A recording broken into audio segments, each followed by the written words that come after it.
Hello and welcome to session 37 of Primordial Harmony, a retelling of the Elemental Evil story in the Dungeons & Dragons multiverse. I'm Mike, the DM and host, and tonight I'm joined by... I'm Nyx. I play Ilaria. She's a Wood Elf Ranger with her panther pet, Valora. I am Senna, and I'm playing Delia, the Gnome Wizard. Our gnome bard Hum will be here, and she's played by Kitties in a little bit. But my name is Miles. I'm Tadias, and I play, Awesome Seeker.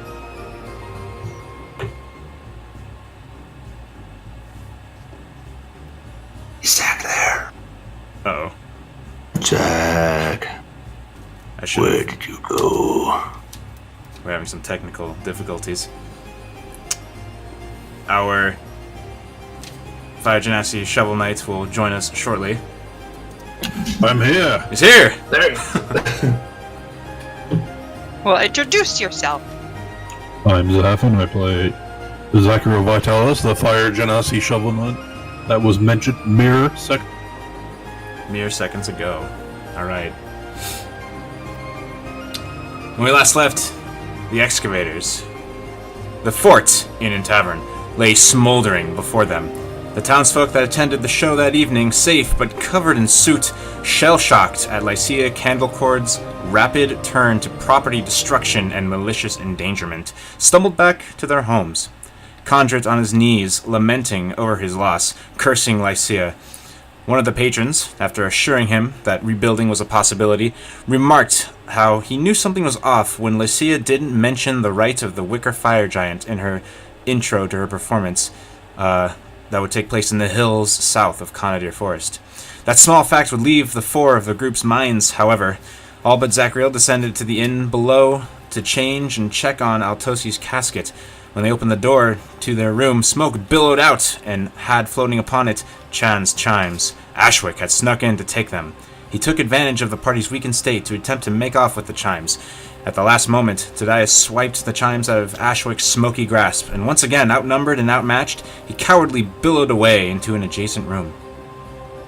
After some investigation, Delia found a secret door that led from the room into a tunnel that led into darkness beyond, yet a cool, fresh breeze could be felt from the other side. The party left it alone and slept that night. The next morning, the party spoke with Londok, the gnome. He decided that he would abstain from guiding the party through Conadir Forest personally, but gave directions on how to find a forest shrine so that they may meet a steward of the forest to show them a way to a brightleaf tree. A steward that belonged to a larger order that watched over Conadir and kept the orc numbers low. With kind thanks, the party then left and made for the lumber yard. They spoke with Lachlan, the owner of the logging company, about a quote for construction of a new inn. With the quote given, and a number we'll figure out later, and a few more errands completed, the party entered Conadir Forest proper. It wasn't long after leaving the tree farms of the logging company that the excavators ran into a band of orcs. It was a bit of a struggle, with Hum taking most of the hits, but they won without too much trouble. We return to that scene. Orc blood spilling from freshly fatal wounds, watering the ground.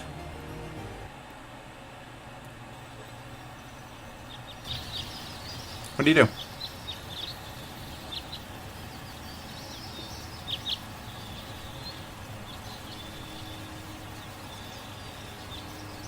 Well, that was unexpected. They're very crafty, all over the place and sting heathen. You notice Valora is tearing apart one of the orcs. One of the dead corpses.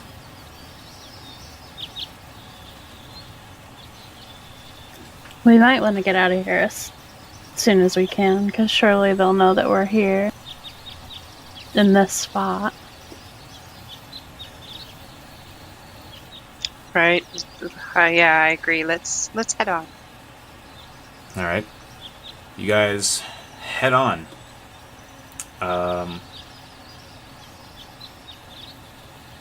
If I call Valora, she'll come. Yeah. Or is she like head deep in that She pork? she pulls out a chunk of meat and then just follows you. So right now, as you guys continue on, it's about midday.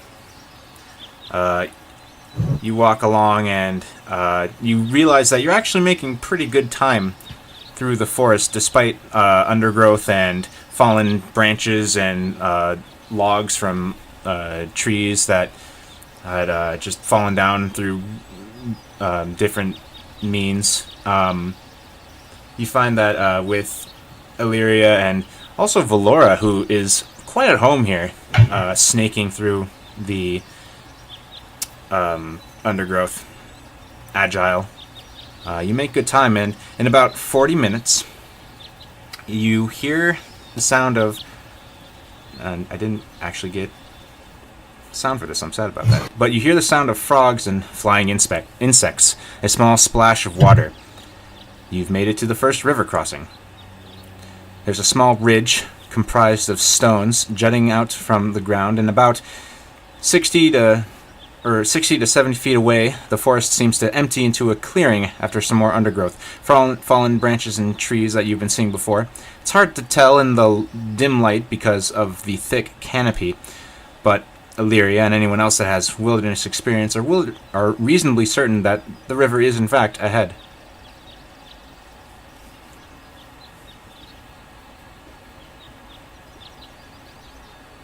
Based on the map, how long until we get to another a marker, another river, another point that we can actually identify easily?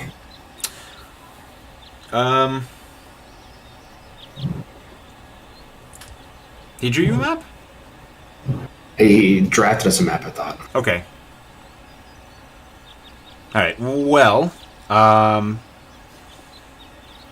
he did draw you a rough map. So make a survival check, because it's kind of thrown together. Can I use my cartography tool skill? Totally. Was that wisdom still, or is that intelligence? Argue for whatever you want. I would like intelligence, Okay. relatively understanding how he's sketching it out. Sure. Okay. So, let me do a thing here.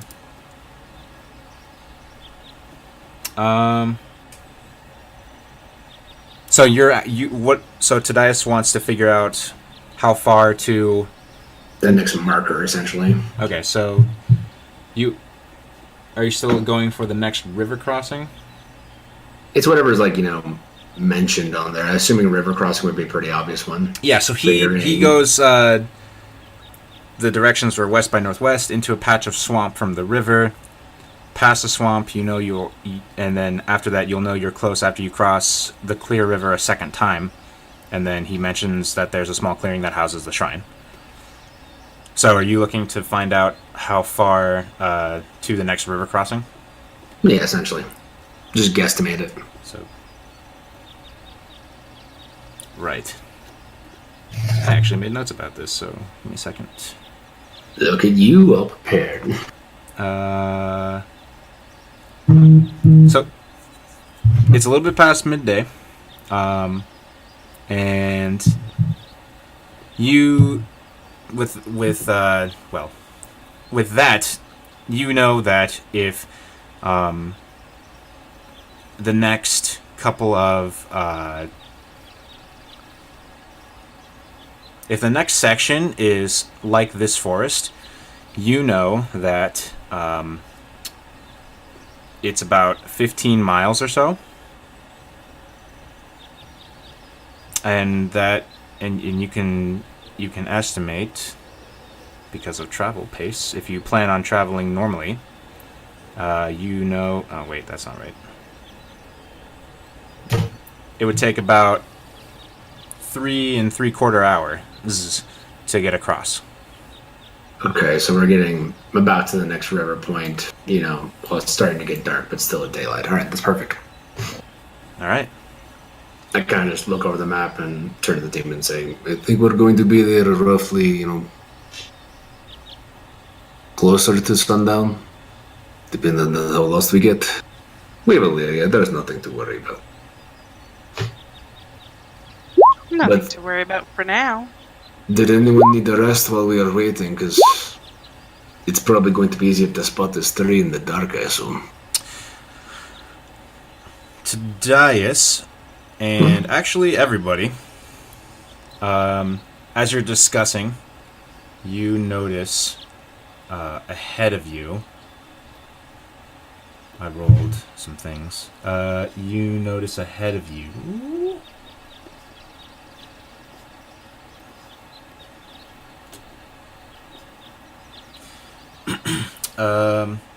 So there's some trees still ahead of you, but you can see through them, and you saw like that sort of clearing where it sort of empties out because river. And I'm assuming you're still somewhat in marching order as you're sort of considering this. So you notice about 30 feet ahead of you at a tree that's a little bit off to the right. You notice some vines that look like they're creeping unnaturally.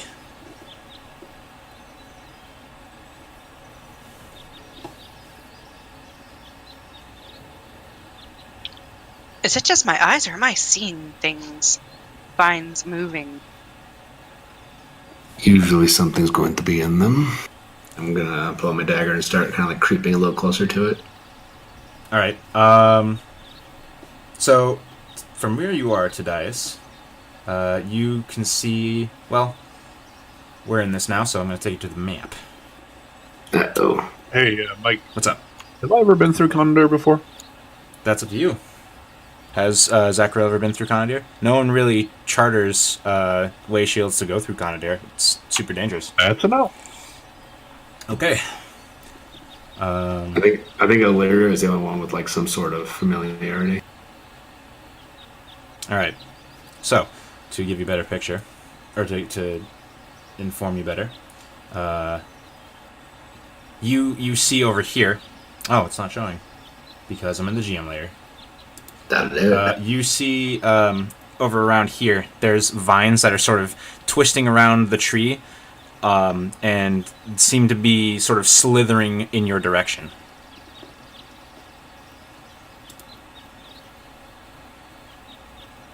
So, Well, that doesn't bode well. by the way, the casket is this here. Yeah, same. Oh, speaking of a casket, I was going to say, as we're walking, I want to grab a whole bunch of leaves and stuff, or Okay. branches or whatever, and kind of cover it to make it a little bit hidden. Simple enough. The casket, it's not represented well here, but the casket is... okay, good, it's working. The casket is still that lots of lashed small twigs and branch together. So it's a natural-looking thing, but Alir is probably right on to hide it under more earthly... Because it has a as shape. we're Yeah. fighting, I hear ya. something can take them. The thing too to remember too is it's on a platform that is floating off of the ground. How high off the ground? We will say about 3 feet, and it's something that, it's something that's adjustable.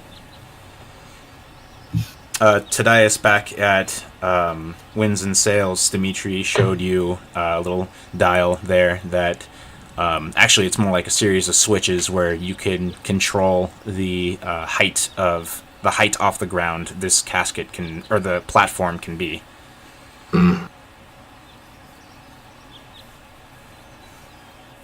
Can I make some sort of check to identify if this is a natural occurrence with the vines or if someone's controlling it?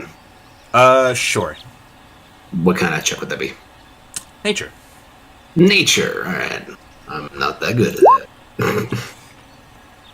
You don't know. Yes, I don't know about Additionally, that sort of stuck out at you, but as it's sort of creeping a little bit closer now, it's sort of here, like among these twigs. Oh, by the way, So I can see it from here. yeah, Better. Illyria can definitely see it too. And in addition, Can I make that nature check? say that again. I'm sorry. I make the nature check too then? Yeah.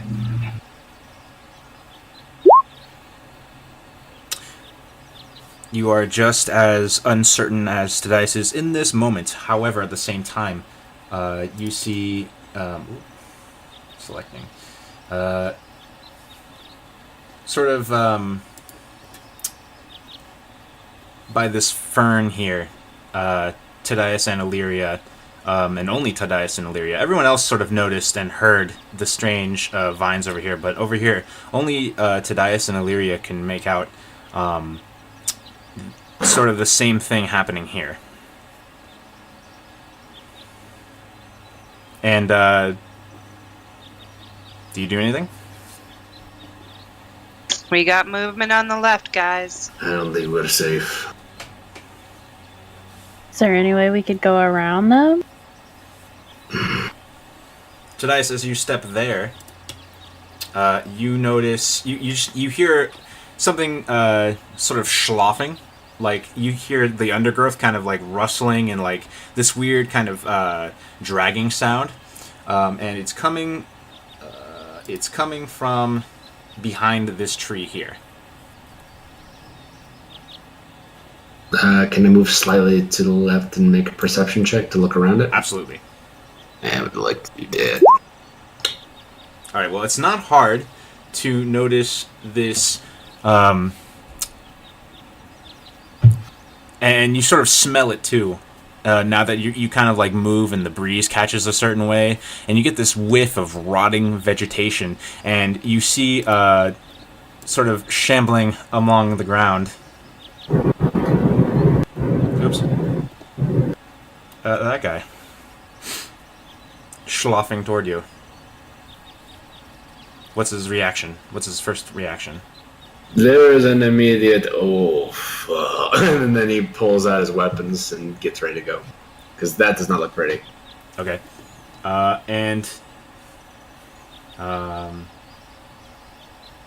Does anybody else do anything? I mean, I probably don't even see it. I'm just keeping an eye on the coffin. Okay. I can't see it, but I'm thinking I'm looking at Tadius' face, and he's probably with that shit. So I kind of get my bow ready. Okay, and Illyria, you notice sort of coming out of these fallen branches, this guy coming toward you. And Delia's gonna cast mage armor on herself. Alright.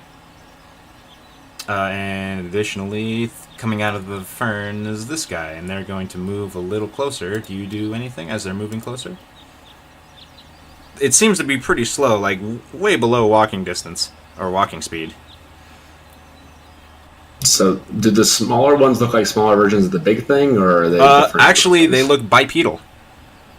It's hard to Hmm. tell with these tokens, but they look bipedal.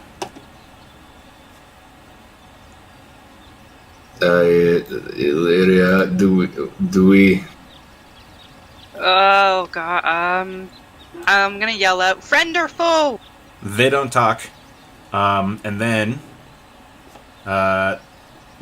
you see like the one about 10 feet away from you, Illyria, lift its arm and begin to strike. Roll initiative.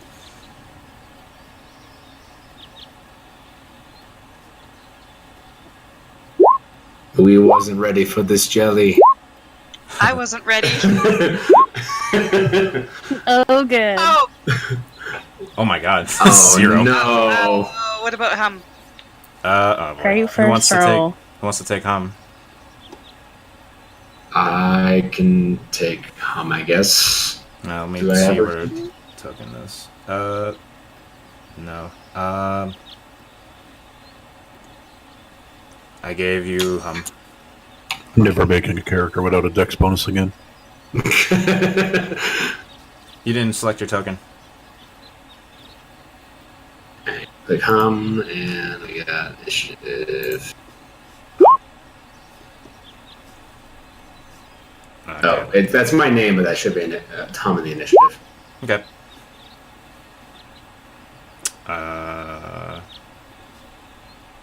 And that guy, and that guy, and comparable. Okay, music.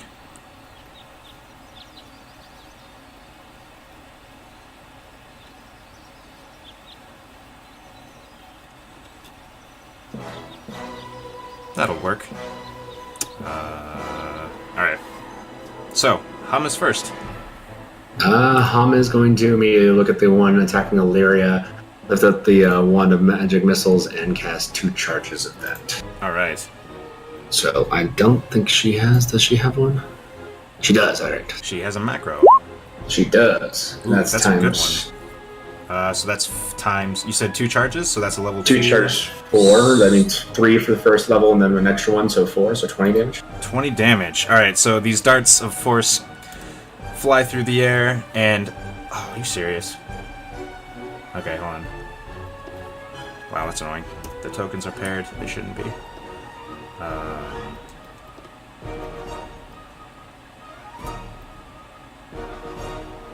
Alright, the darts of force fly through the air and shred this thing, but it isn't down yet. She's probably gonna say something like "Watch out, Illyria," and then she's gonna inspire Illyria, and then scoot back just a little bit. All right. Inspiration for Illyria. So her inspiration's 8 now, right? I believe it's the D8 now. Is that the D8 or is? I think 10's at like level 8. I think so. Let me check. All right. Well. Bards, for me. Bards at 5e. Let's see. 5th level is a D8. You don't D10 until 10th. Yeah. All right. So you have a D8 inspiration, Illyria, and I guess that's her turn. Tadias. Let's see. Hopping over to me now. Change the name. Go to there. I'm just gonna run over and swing on in. Okay. So I did Is this so rough the terrain? heavy terrain?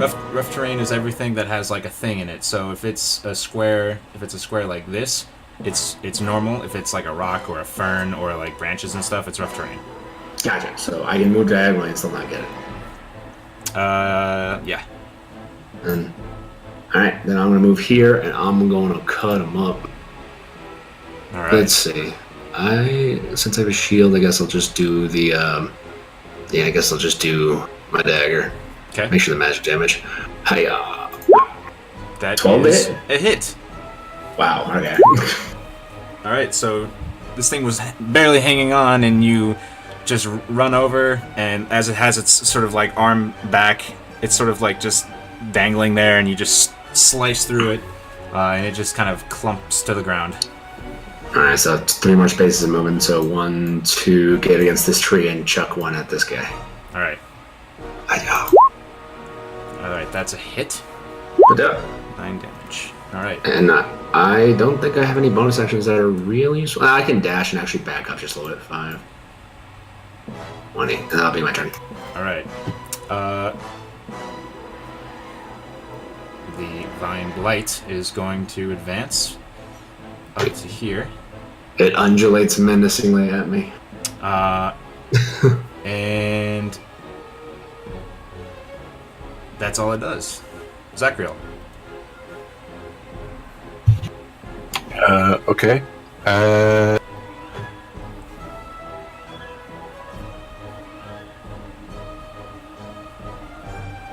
Alright, I guess I'll just, is it difficult terrain right here? It's, that is the ridge, so you just, it's difficult terrain going back up, but going back down the way you're going, no, it's not. Okay.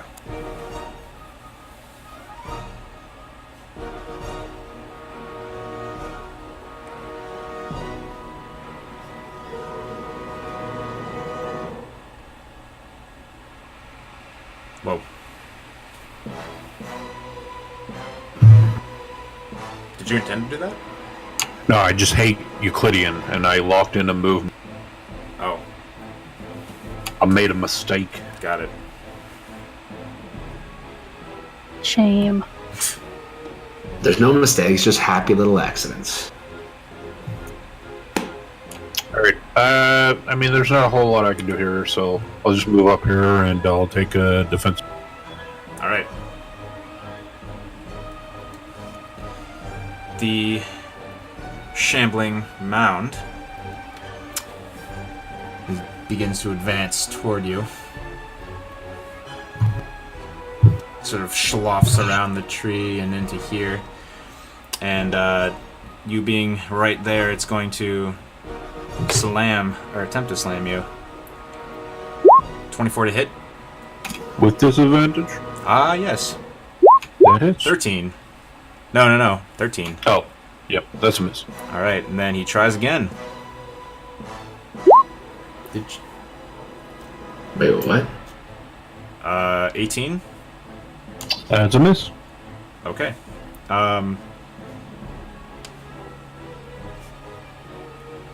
Illyria? Yeah, I realized I didn't click my token, I guess. Yeah, it was a 6 anyway, so you're in the exact same.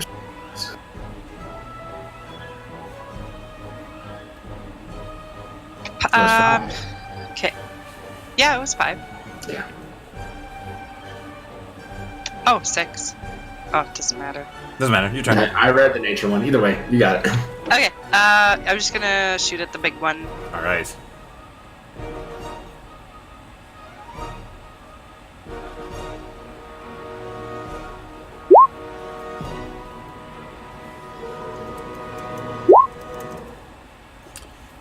Uh, 20 hits for 13 piercing. Yeah. Arrow sinks into this thing, and it just kind of looks like it shreds through some of the dead vegetation, but it just kind of sinks in there.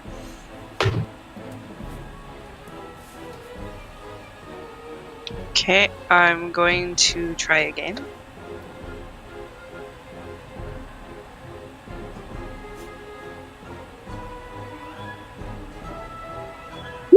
That's a hit. For 11 piercing. Alright.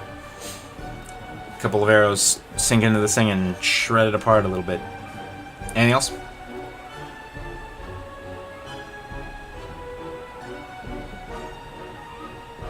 I'm gonna move back. Okay. So you leave its And threat. Summer's alone. You leave its threat range. You're going to take an attack of opportunity as its long tendril swings out. But you see it coming at a 14, and you duck before it can glance you. Delia. Okay, is the forest around here, like, is it, like, super green? It's green, and then you're also right in front. You're at the base of a tree. The line of questioning before. Okay. Well, I really don't want to start a forest fire. Yeah, that is fair. So I'm gonna throw a ray of frost at the big guy. Okay. Oh, that's that not good. certainly hits for 4 damage.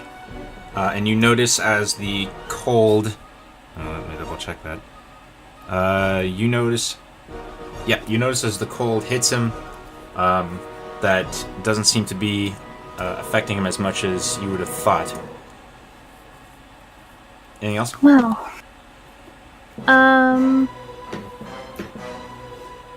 no, I think I'm good. Okay. Tom's turn, and Kitty said that she would be right up. There she is. Hi! Hi! It is your turn. Hey. You're facing against these plant creatures that have begun to attack you. Zachriel Bob is, Ross. Oh, good. Zachriel's right in front of one of them, and one of them is already dead. Okie dokie. So it's my turn, yeah? Yeah. Okay. I am going to send a couple charges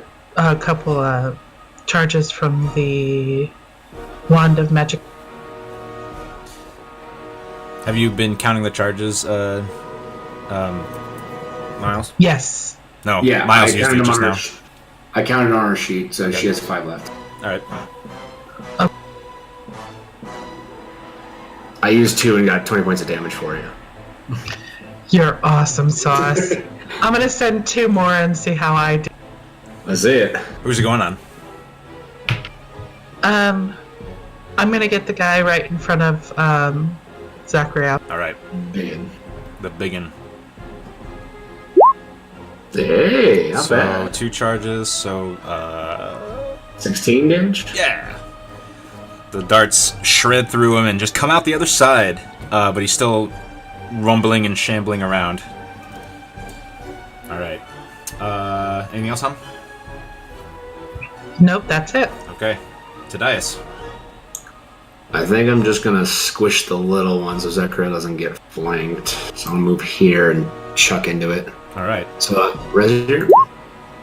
Ooh, I'm still on Hum's name. That is Change a hit. Damage. 8 piercing. Alright. Slashing. And then I'll grab a hand axe for my second attack. That's a hit. Alright. So you sling both of your weapons through, and they just act like shears and just chop them to bits. And all the bits fall to the forest floor and no longer move. Bonus action dash, and I'm just gonna run right behind him. Alright. I think that'll flank with Zach. Just go. gonna. Perf. Alright. So he's dead. Zachariel, it's your turn. I'm very sorry, Tadias. No. Someone doesn't worry about fire. What does it look like? Does he look like he's made of like dried leaves and grass? So the smell now is like palpable. It's not like troglodyte stench or anything, but it smells like rotting vegetation, and the smell would sort of indicate to you that like it reminds you of like rotting vegetables at home. Like they're not dry, but they're rotting. Okay.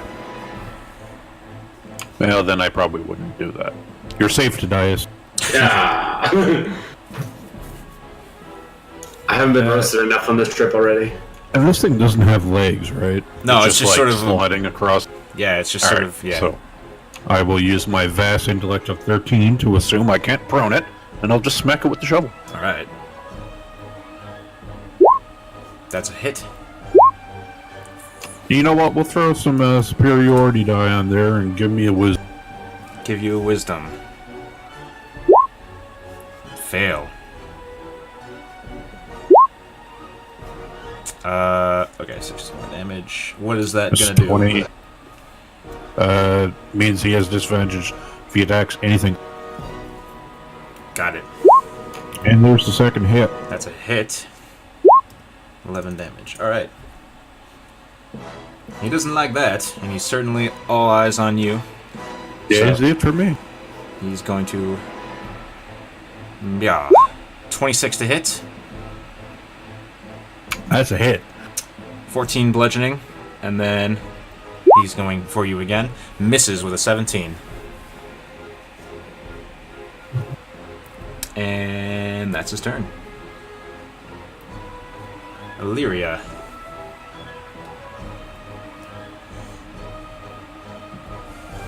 From here, I'm going to throw my hand axe. Okay. Remember that it uses strength.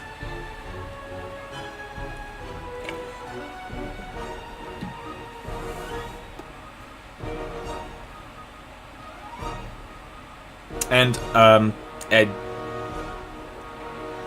feel like it's Yeah? a disservice for me to not say that I wasn't describing resistance to piercing damage. He just has a lot of HP.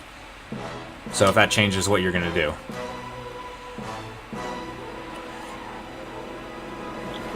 Yeah, that does.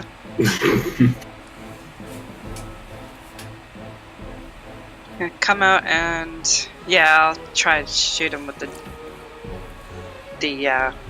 bow first. Alright. That's a miss, unfortunately. Right into the tree. Okay, then I'm gonna try the hand axe. Don't forget you have inspiration. Oh, that's right. It's a D8. 1d8. Yes. That was the other thing that Miles did with Hum. She has the resources. I used them. That hits. For 13 piercing damage. God, you hit hard. You feel a wind. You feel the wind of the arrow sliding past you and just bury itself into the shambling mound. I'm pretty used to that feeling now. I'm gonna go for it again. Yeah. That is a miss. As it just kind of like catches a little shred of it and tumbles to the ground. Anything else? That's everything. 0 initiative. Alright, I'm gonna send some magic missiles toward this dude. Alright. Some of Delia's brew. Yep. What do her magic missiles look like? They're probably pink and purple. Cool. These pink and purple swirly darts shred through the vegetation matter. Anything else? Nope, that's it. Alright, Hum. Hum is going to step forward a little bit and then shoot her crossbow. Alright.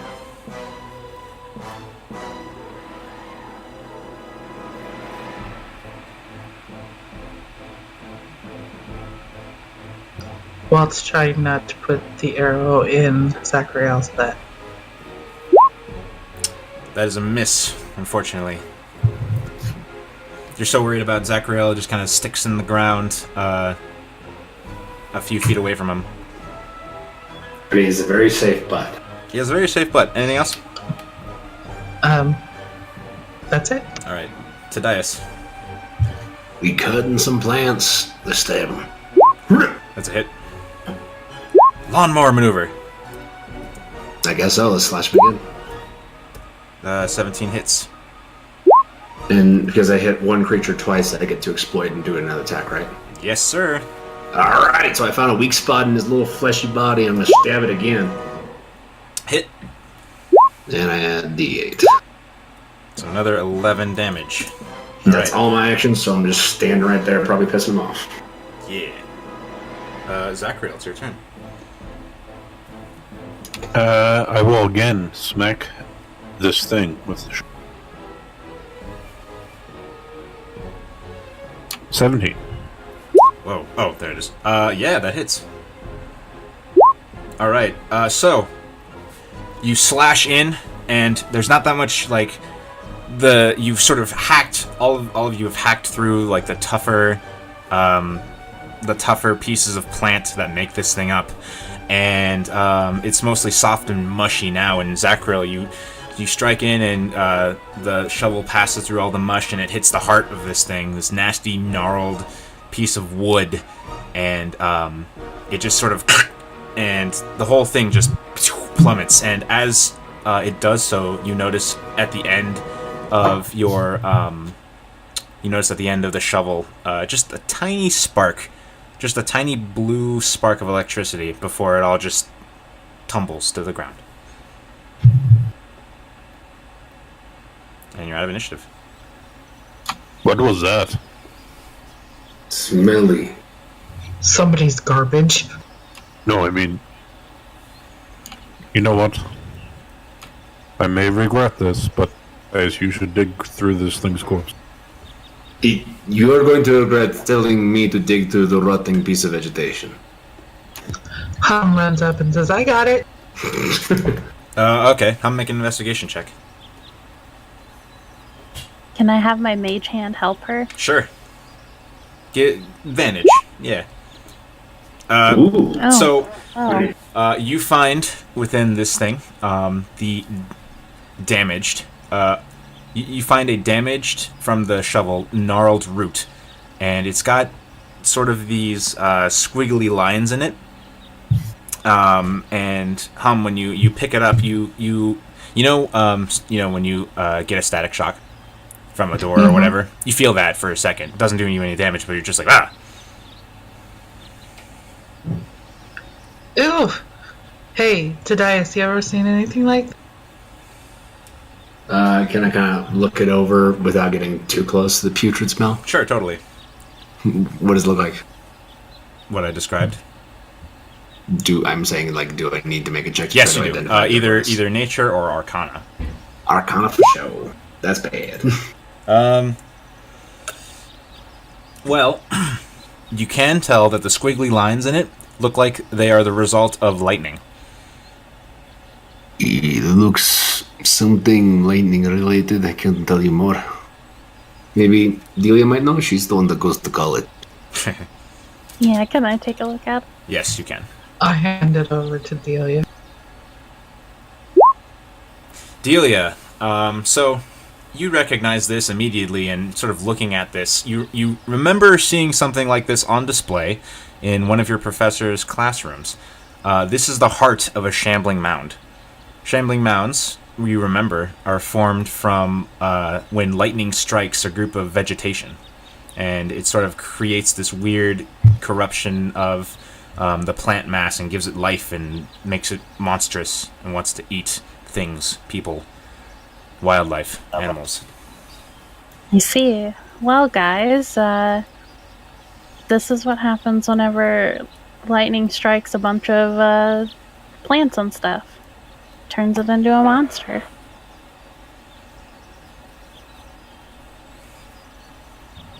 Monster plants, just what we need. Yeah, they're not very nice, so...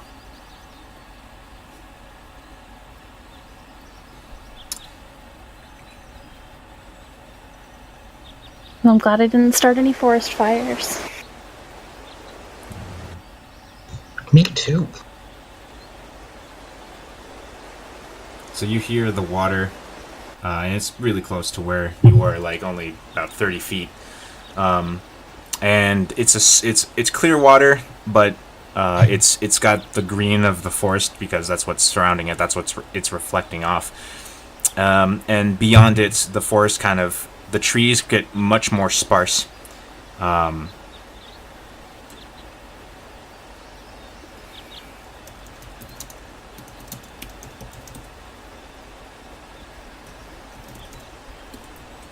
What can you do? Well, does anyone need to take a break? This seems like a good spot for our party to rest.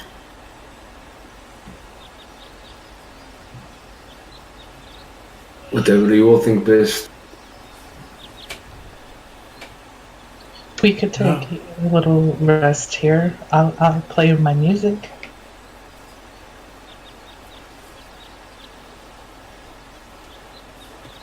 I could go for a song, I guess.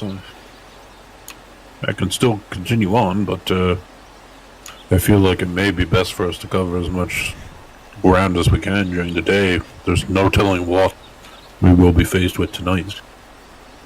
That's true.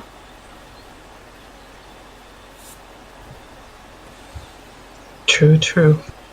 Although the one good thing, though, you smell this thing coming from a mile away, and I'm sure we could smell orcs coming from half as much. You can definitely take watches on a short rest for sure.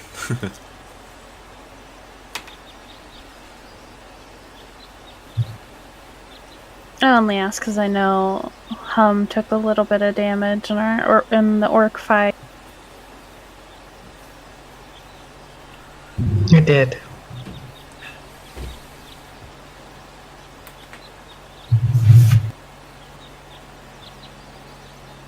Make a decision. Pretty please. I could keep going. I'll be fine. Okay. Let's keep on moving on then. Alright. The swamp. Are we... Huh? Okay, I was just gonna ask if we're getting close to the swamp. It's right ahead of you. It's past the river. This river that you're about to cross, it's more like a creek. It's moving at a decent clip, but it's easy to walk through because it's shallow. So it's just really like you feel it on your ankles as you cross. Your feet get wet.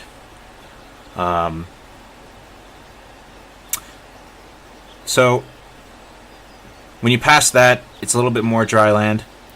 And then, scene dressing. There, and have layer. The swamp is a slog of foot-deep water on top of mud. It is thankfully interspersed with spots of relatively dry land. Copses of trees here and there provide firmer ground in some places. So, this is not Illyria's favorite terrain. So you find yourselves walking through this, and it's every step is just a trial as you're making your way through this mud, getting onto the small bits of dry land, and then right back into the nasty drink again. It's gnarly here.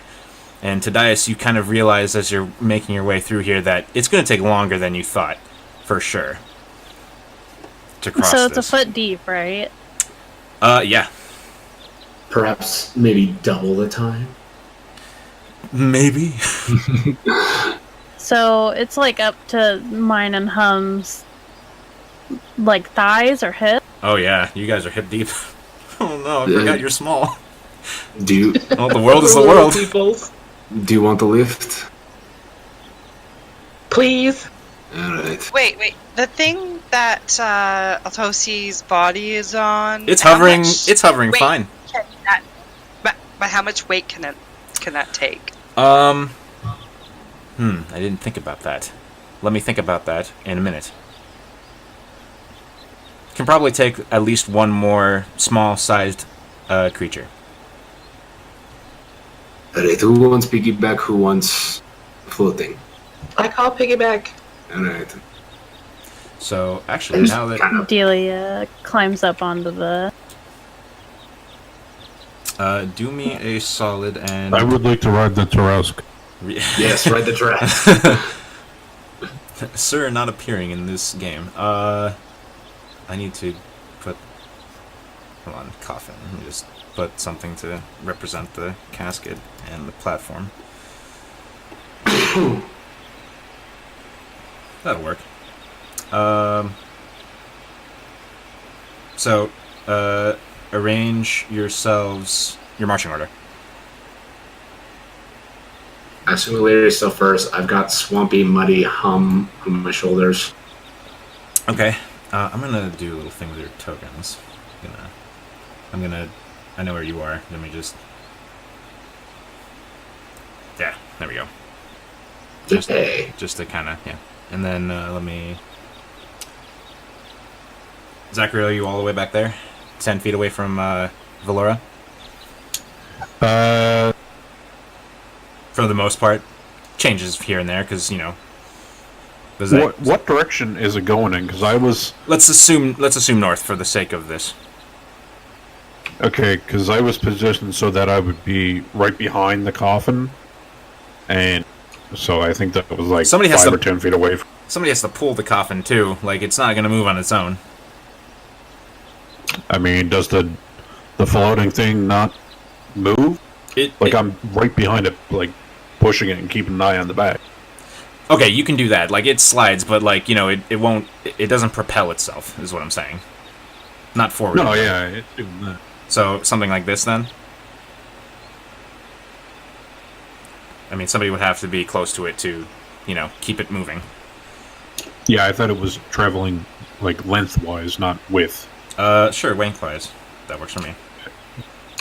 You know, because I was maybe not in this area, but in the thick brush.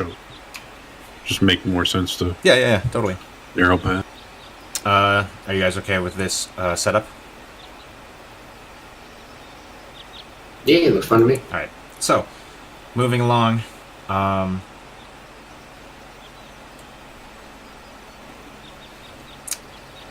So, you get to a spot that is, there's a lot more, but you find that the water in this spot is a little bit deeper. Actually, let me do some time tracking here.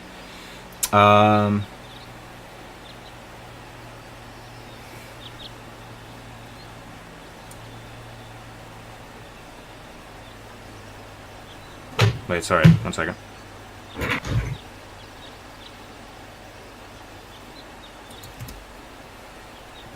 Be back in 1 second. Yeah, stand by. I need to check something. I'm trying to make travel matter, so just... Or travel times matter. Paces, all that.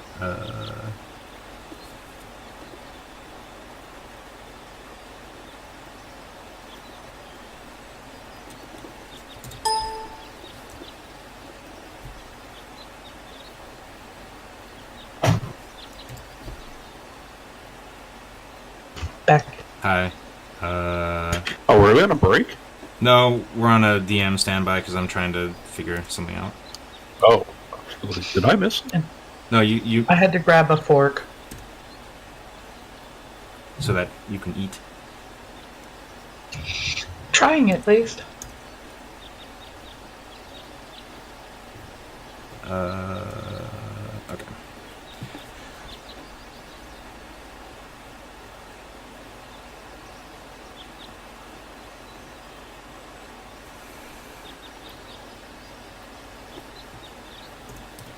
Okay. Cool. Alright.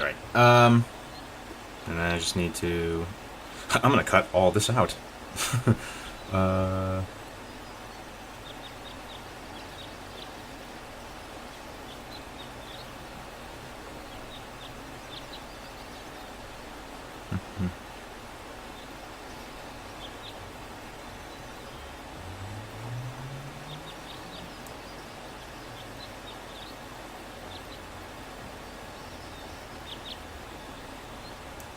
Alright.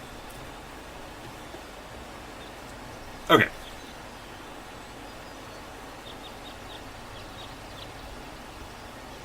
So, there's lots of wildlife around here. You hear the croaking of frogs. You hear the same sound of insects. You hear like swoosh, small splashes from just different creatures going about their day in this muck. Oh, is this where we find the blue frogs? You do remember Londok talking Red about... frogs.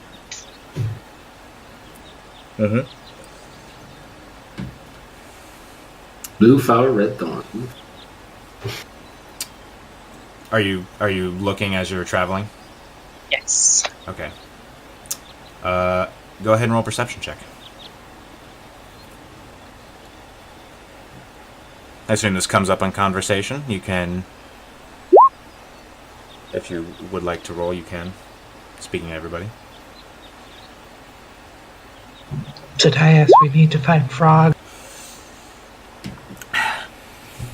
He wasn't very helpful, but I guess maybe we'll get in his good graces.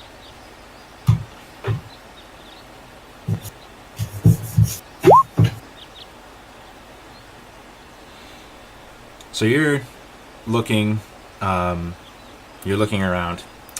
and you get to a set of smaller islands, and Roll20's been having this issue with dragging multiple tokens. It's annoying. So you're looking around, and you don't see any of those frogs, but Tadias and Illyria, you walk through. You walk like you give a berth around what is clearly deeper water. Like there's pools of deeper water throughout this swamp. You're giving a little bit of a berth around one. There's like some dry islands and such, and you notice Illyria, you notice, and Tadias, you notice in this water there's a creature. Big creature with a long body. It's not Shambly or Moundy, is it? No, it's not Shambly or Moundy. Can I try to roll something to identify what kind of creature it is? Roll nature. Nature. Not good, but we'll try. It's a big snake, and Illyria, just as you're looking at it, just as Tadias looks at it, it slithers out of the water with intent. Let me take you to the map.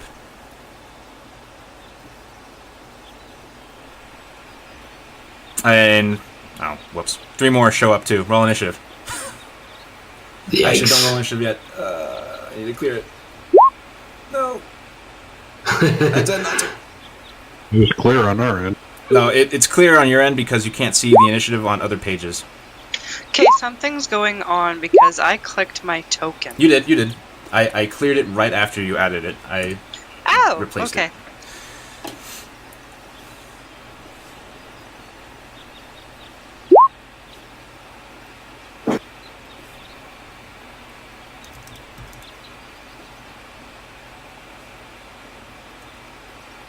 All right.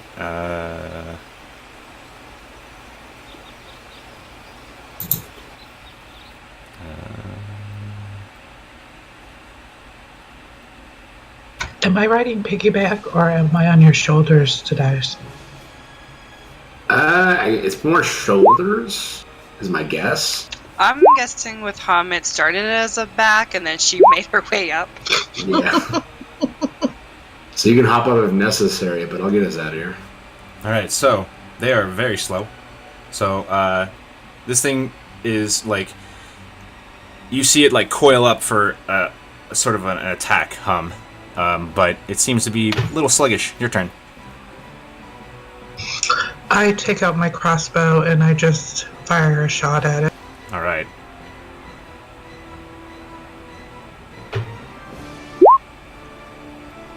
That is a miss, unfortunately. You need a new crossbow. I do need a new crossbow. Yeah. Anything else? Besides a little cussing, nothing else. All right. Tadias. I'm gonna full action into Angel out. Oh, okay. And then I'm gonna bonus action and just fly 50 feet up, pretty much, kind of above it. So you have Hum on your back still. Yep. All right, Hum, you're with Tadias, 50 feet in the air. Oh, dang it, hold on, sorry. All right. 50 feet in the air. Cool. Just kind of right above him. Yep. So Makes a woohoo. for future reference, anything that's not dry land is rough terrain, and the green like swampy texture, that's rough terrain. If it's clear, bluish, grayish, that's deep water, like several feet deep. Interesting. Illyria, it's your turn. Yeah, I'm going to shoot my bow at it. Yeah. You watch as like it was coiling up to strike you, and then Tadias flew up and it was like, huh? That unfortunately is a miss as it elongates its body and makes a smaller target. I'm going to try again. All right. That is also a miss, unfortunately. And Valora, by the way, is hating this terrain. She is almost... She tried to, get in Illyria's arms a couple times to have her carry her. Anything else? That's why I missed. Yeah. I like that. Anything else? Yeah, I'm going to back up. Okay.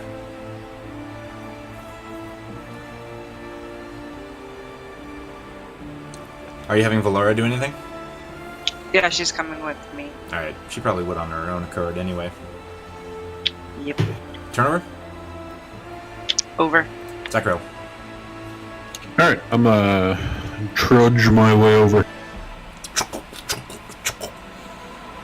You notice you're on the precipice of deeper water. Yeah, I can swim. I smack the snake. Smack the snake. I attempt to smack the snake. Snake snack. That's a hit. She sells snake shack, chic shack. No. For 10 damage. Not just 10. Oh. Goad. Alright, whiz save. He fails. 18. Ooh, nice. Another 8 damage. Okay. And I use my bonus action to second. Alright. Delia. Well, Delia's not getting off this platform. It's not happening. So She's read somewhere that reptiles are cold-blooded and they don't like the cold, so she's gonna send a ray of frost over. Okay. Well, that's a miss. That's it. All right.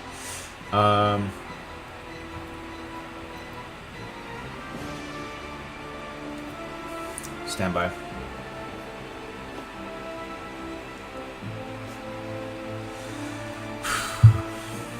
All right.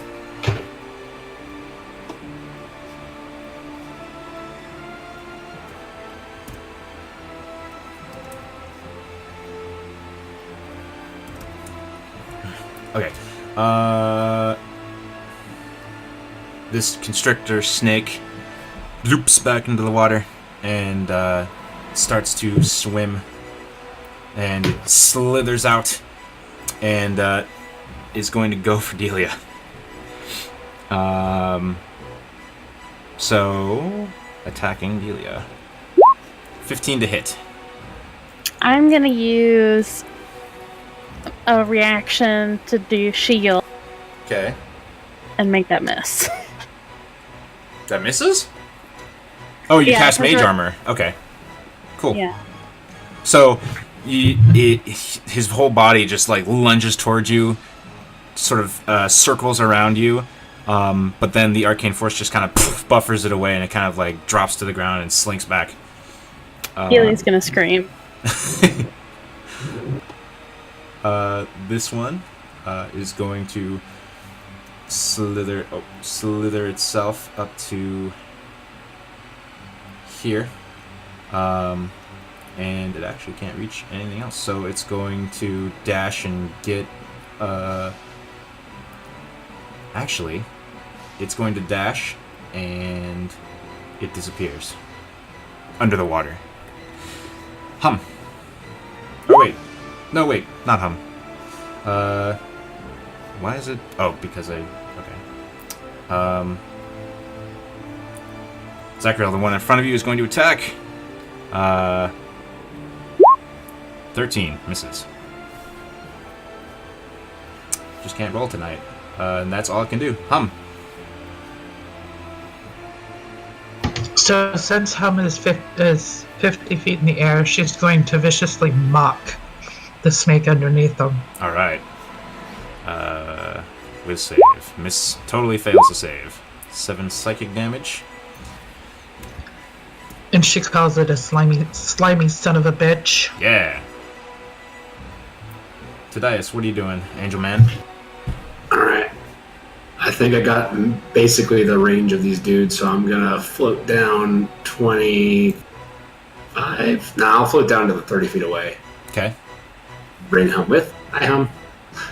And we're going to start working on the snake, so I'm going to throw 2 things at it. Let's start with Rezzure. That's a hit.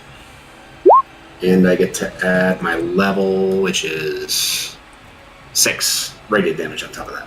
Alright, so the dagger sinks in to its scales, and that light flashes, and it just kind of cries out. It's hurting. God, they're big. And X. I'm gonna improvise. That one hits. I Actually, said improvise anyway. I mean, it hits. But, well, it's gonna hit, but I'm gonna see if I get the Crit? critical. Sure. Yeah. I already used the resource. I have to use the resource for it. Alright. So 12 slashing.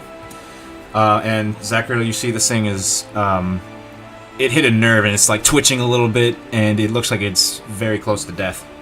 That's pretty good because I still have a third hand to throw at it. That's, yeah, it is dead. You lop its head off. I used all my actions. I used 25 feet of movement, so I guess I'll float us 5 feet this way. Where's the other snake, I guess? Okay. That'll be my turn. Illyria. Look around. I see this one, so I'm gonna I'm gonna shoot at it. Alright.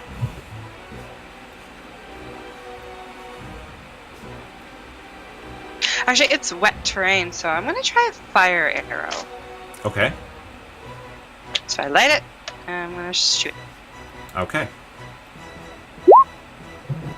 Goes wide and it psst, as it hits the water a ways away. And I think that's your whole action. Yep. Alright. I'm gonna move more onto the land a bit. Okie doke. Anything else? Okay, that's all. Okay. That's everything. Got it. Zachriel. I will turn around and sigh as I trudge back over. And I will smack the... That is a miss. That's a hit.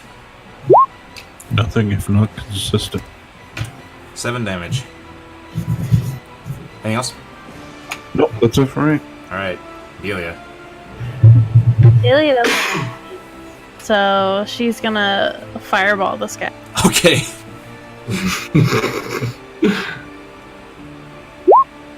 And carve out Zachriel. Alright, so, boy, what a smell from the swamp. Over. The swamp. There's no swamp gas or anything, because I didn't think of that, and I wish I had, but it really stinks when you burn up some of the wetland plant matter.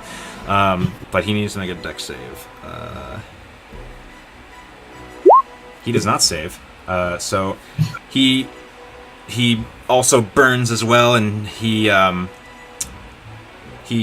just focuses squarely on you, and it is his turn unless you have anything else to do. Nope, that's it. Okay. He lunges at you once again. 11? Nope. Oh man, nothing. Okay. Alright. That's his turn.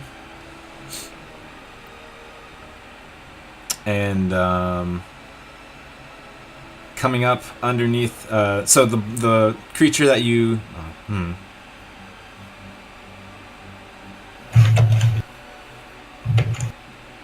Alright. So, Illyria, you see as the one that hid under the water reappears here, slithers a bit to here, and attempts to attack you. Sheesh. 13. Misses. Alright, so he lunges towards you, and he miscalculates, and he hits the tree instead. And then he just coils back, embarrassed. That one's dead. Hom, it's your turn. So would the tree poke him? He hit the trunk, so I'm not gonna damage him for that. Sum's turn. How far up in the air are we? Today is. What's up? How high in How the far air are up you? in the air are we? We're 30 up, but we're whatever distance from that thing. Trigonometry. 35.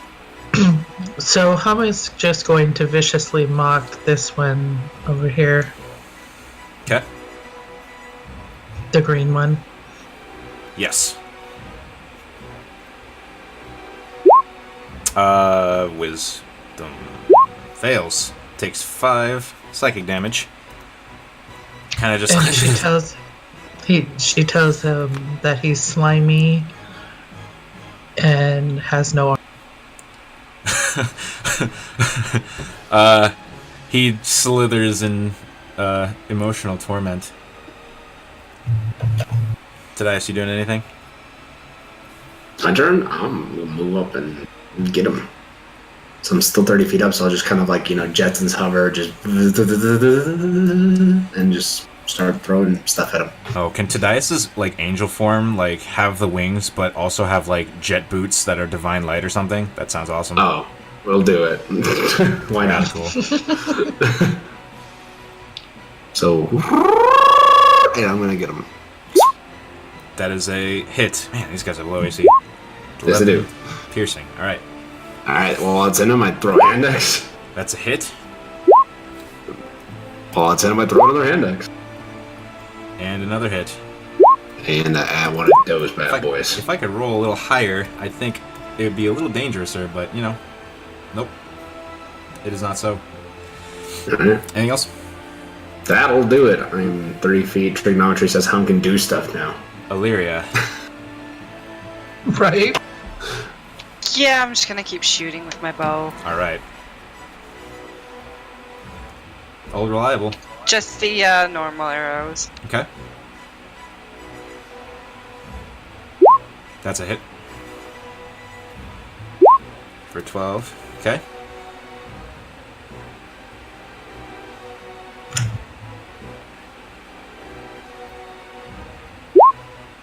That misses, unfortunately.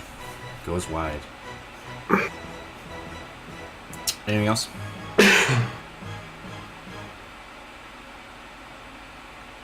Turnover? Kind of hide, get some protection behind this tree. Okay. You're a wood elf, so you could conceivably do that. Roll stealth. Mask of the Wild. Okay. Well, he sees you as you attempt to do that. So you try to. Well, like I was just getting some protection. Okay, but you. So the stealth check was going to be for if he like kind of noticed you hide or not, because you leave his threat range. So he's going to. Because I assume you're trying to get behind the tree, right? Yeah. So. Yep. So you leave his threat range, and he is going to take an attack of opportunity. 24. Yep, that hits. All right. So, as you sort of turn away, he seizes the moment, and he is going to deal. Oh, that's weird. He is going to deal 14 bludgeoning upon you, and yeah, he grabs you. So you are grappled as this thing coils around your body. You're also restrained. So that's the end of your turn, Zachriel.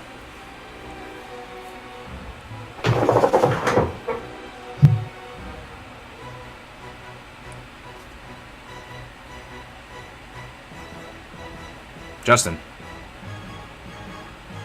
Sorry, my cat is trying to eat my keyboard. Oh. Cat attack. Yeah. It really doesn't like things moving on the monitor. Uh-oh. Yeah, I haven't figured out how to stop it yet. I'm gonna attack the snake. Alright, that's a hit.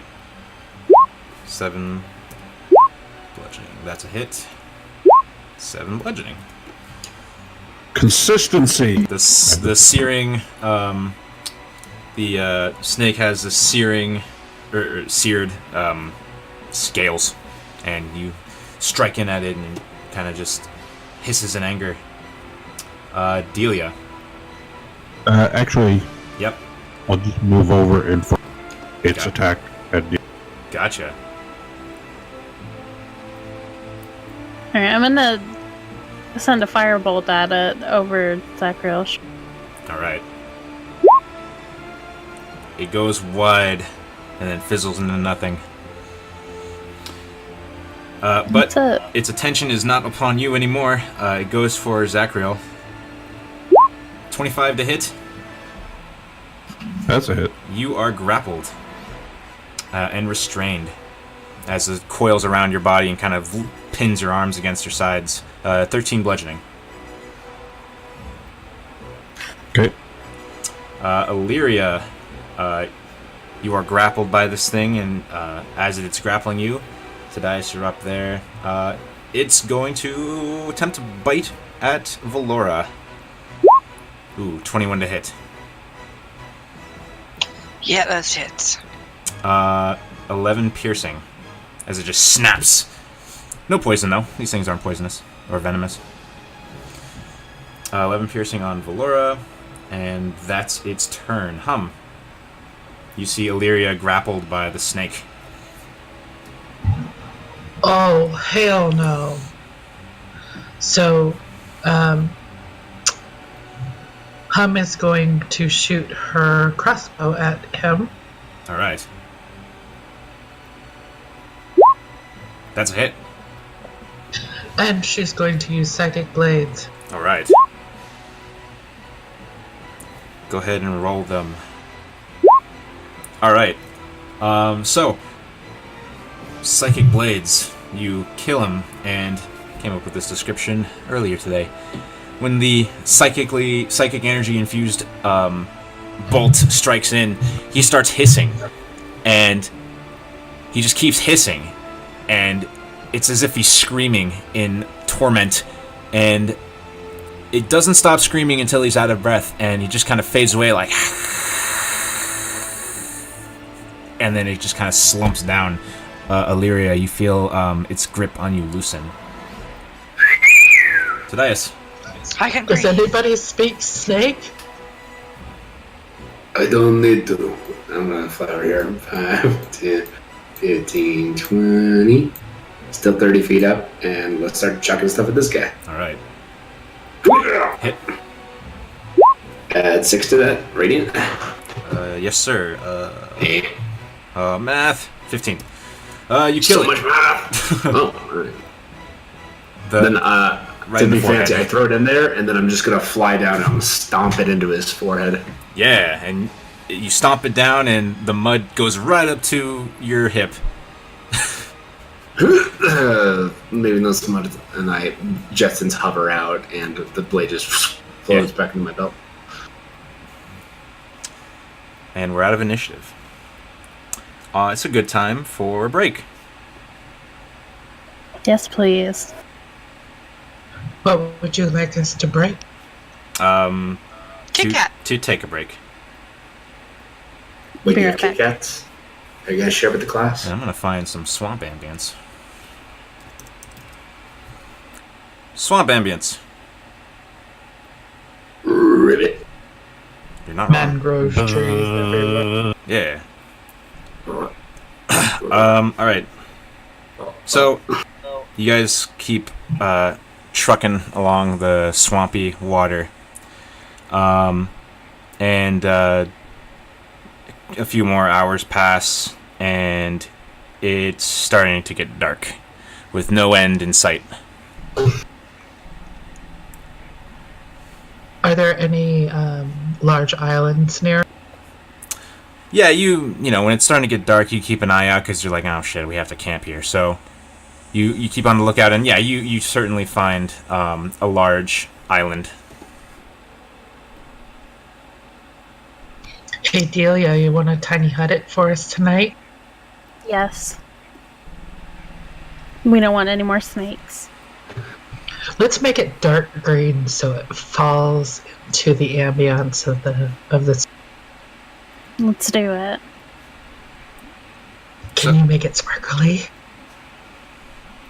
I don't know, can I? I think the idea is to not want to attract attention,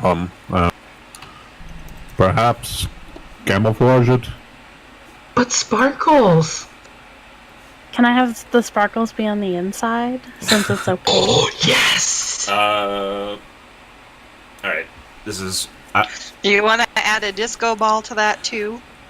You got what? Can't do that, but roll Arcana. And a mini bar. Can't do that either, but roll Arcana. Oh no! Alright, so you tried to add the sparkles, but you end up adding them to the outside. What about lightning bugs? Any lightning bugs around? Yeah, there are a few lightning bugs. You see little flashes here and there. Oh yeah, lightning bugs are a thing. We don't have them here. I've never even heard of them. Shame. You know, you've never seen fireflies? Really? Oh, I've seen fireflies. That's but what I've we never mean. heard of them. That's what we mean. Okay. Same thing. All right. In the south, they call them lightning bugs. Yep. If I was out in the woods and someone's like, "Hey, look, do you see the lightning bugs?" I would lose my mind. I would fly to Oh shit! We're gonna get fucking electrocuted to death. yeah, is Pokemon real? Amazing. All right, so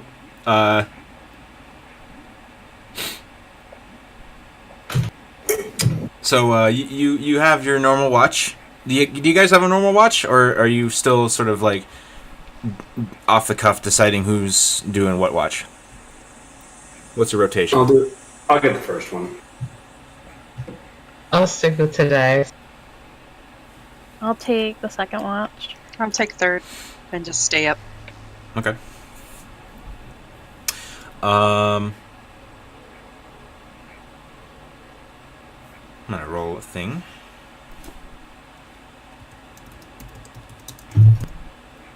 And there were no frogs, so we can't have frog legs for dinner, right? You did not see any frogs. Or you saw green and brown frogs, toads, and the like, but nothing with the same description that Londok gave you. Anything edible? I mean, you can make anything edible. Anything that won't kill us if we eat it? You have to roll nature for that. I have extra rations. You don't need to forage. Frogs! Do you want to play out that scene? Because we can. She's excited. All right, Hum. So as Delia is doing the ritual for the tiny hut, you look around this small island you're on, and you find like a group of small, like can fit in the palm of your hand, like not even the palm, like the triangle of your hand, sized frogs. And you look at them, and you let's see. You remember hearing a song from one of the bards on Vardos Lane about an experience in the swamp, a small swamp in the woods just outside of. It's the woods that are on the road between Forstride and Rollid. It's the Nurtol woods, and you remember him talking about or singing about how. If it's not purple, it's fine, or something like that. And you're like, oh, these are probably okay to eat. I take and like pull out my shirt and put a whole bunch of the little frogs in there. Oh my god. And bring them over to Zachariel and say, frog legs? Well, I could probably do something with it. Alright. Make it spicy. Alright, well. So, do you have equipment? You have your pot and everything? I mean, I assume. I always carry around my cooking stuff. Alright. Go ahead Who do you and think you're talking to? go ahead and roll a gourmand check. I can't wait until the swamp water gets put into it as well. Alright. Boils in for that nice aftertaste. Alright, so Cajun style crispy frog leg. yeah. Yum. And you get this going, and how does Tiny Hut work? Like, if you try to cook in it, I guess it just kind of opens to the air anyway, because it's not like it can suffocate you. So yeah, like this, it takes a while for the smell to leave the tiny hut. So you guys like the tiny hut comes up as you're cooking, and it just the smell permeates inside, and it's just like thick with this smell, but it's delicious. Yum. Yeah. So, you guys eat, try to clean up a little bit, and get it to your watches, and start to let the night go on. First watch. At the very end of your 2-hour shift.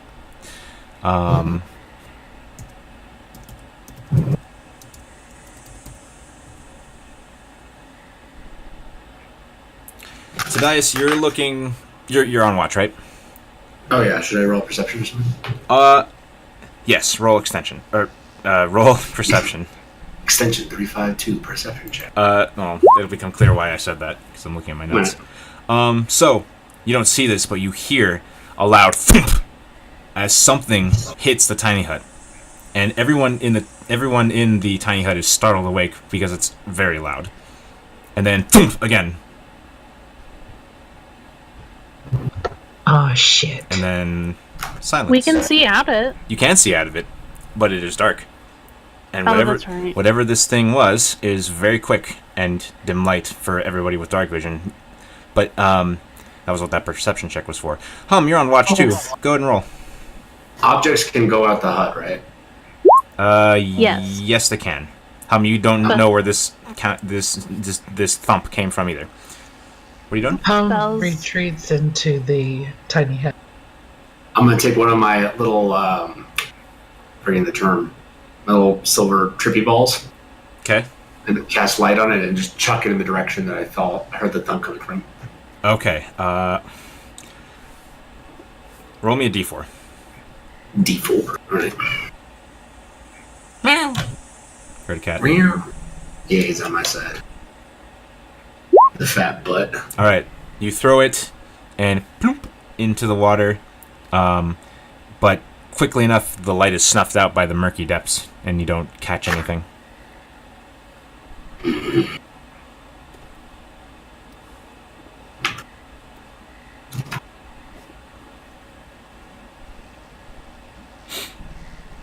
Get inside, Tadias. We're safe in here.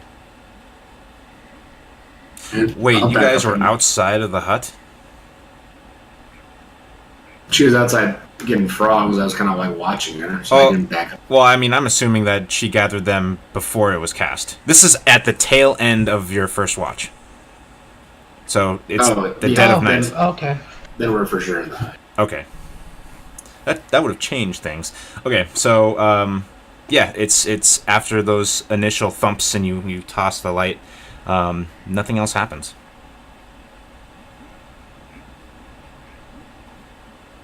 So we're all awake. Yeah, you all are startled awake by this.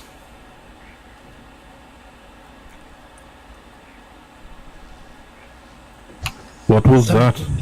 I don't know. We couldn't see anything. Well, apparently your magical hut is very useful as it didn't get through. Yep.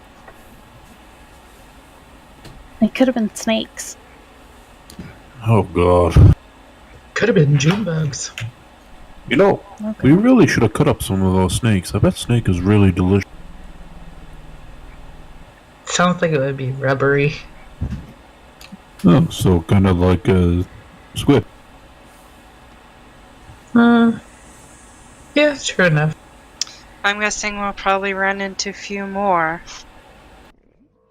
Seeing as this swamp never ends. Yeah, I don't remember anyone mentioning a swamp inside the forest. He did. I don't remember anyone mentioning Oh. a swamp inside the forest. Got it. You don't listen very well. Huh? I lift up the map and where I point to the river. I say, "There's water here. There's likelihood that the inlay of water will lead to a swamp being created." It could just be a river running through the entire forest. I mean, there's a river running through Forest, right? But there's no swamp there. Yes, because humans live there. They've changed Oh, things. It's Now not a today delta. is. There's more than just humans in Forest, right? Come on. Fair enough. We do know who did most of the foundry work for creation, though. I don't know. I moved there after the town was built.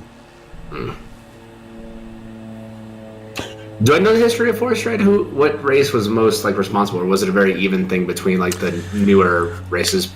Good question. I have history. Because it's one of the older cities, so it's hard to know. But it looked like the background was there was less halflings and smaller races there than the other places, like Roland. So, you know that anyone proficient in history knows this. That Forstride was initially just a regular farming hamlet on a river, and it sort of just attracted the sort of individuals that are adventurous, mostly human, because humans have short lifespans and not much ancestral memory in this setting, and so the history beyond Forstride is something that most people know, that this land, this region, was the subject of some great cataclysm. It was left to fallow, and it just sort of repaired itself over time, and people started settling there again, starting with humans. So Force Stride was essentially started by humans, and then more races started joining in, and together it was made into the city that it is now. I know I gauged it by context clues, but it's good to know. So I elucidate him with my historical knowledge that I'm probably repeating verbatim from people I like. Sure. That sounds nothing like how I say it.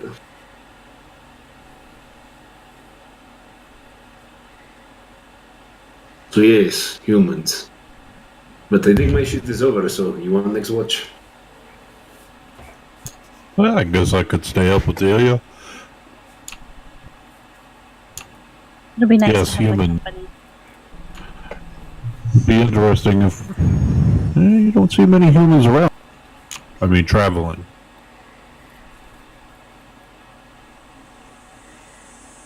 I suppose there was that merchant with the dresses that you all wanted. People travel. You just haven't really been around when they were traveling. I mean, that's why the way shields exist.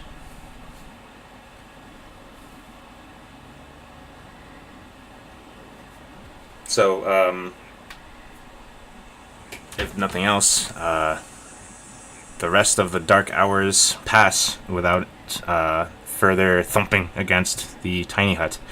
And on your watch, Illyria, the dawn starts to approach, the sort of gray light, and you're definitely feeling that couple of hours have passed as after you woken up, and sort of you see rays from the sun start to filter through the horizon, and the sun kind of peeks over just a little bit.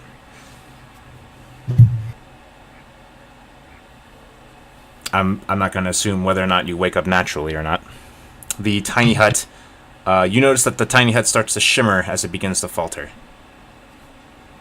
Is anyone up before that 8 hours, or? I think Illyria would be. Well, yeah, Illyria's up, but I'm talking about everyone else. I don't believe I am because I got the first watch, so I'll probably be sleeping until the shimmer.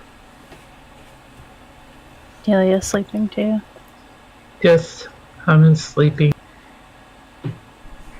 Same with I'm Zachary. awake. You're awake? Alright, you're awake and you start donning your armor, unless you took it off. Oh, no, I'm donning my armor. Okay.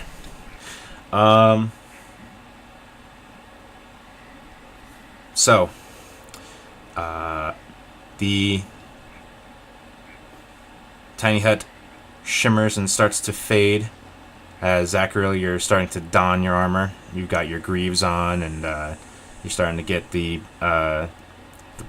splint part on. And all of your companions, except for Illyria. Illyria is awake. Valora is too. Yep. But Delia, Tadias, and Hum are not. Do me a favor and set yourselves up as you would think you would be in that tiny hut. I picked pink because I thought that's what you would choose, but yeah. Let's see.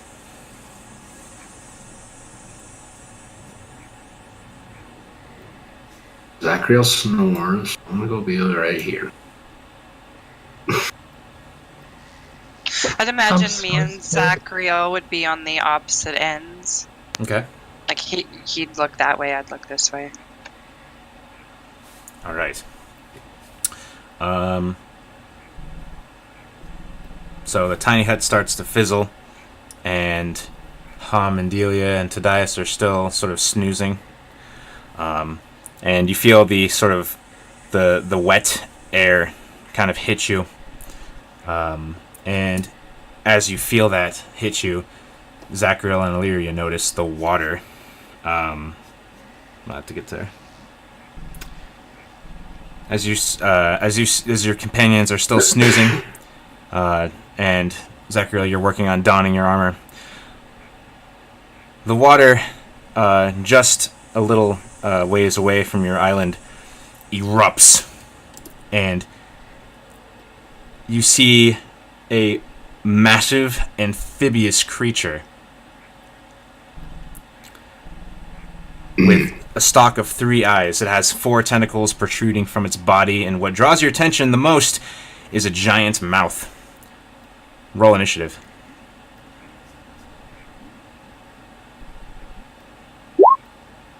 Can I go ahead and say I kicked Tadias awake? Sure. As it's erupting. Sure. Yeah, it looks like that close up. Get big.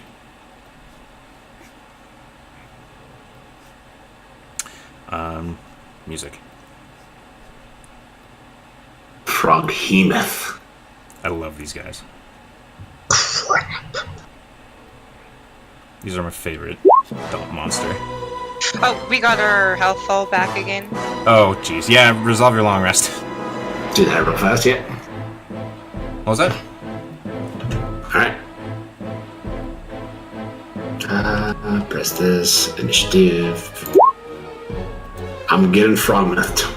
Alright.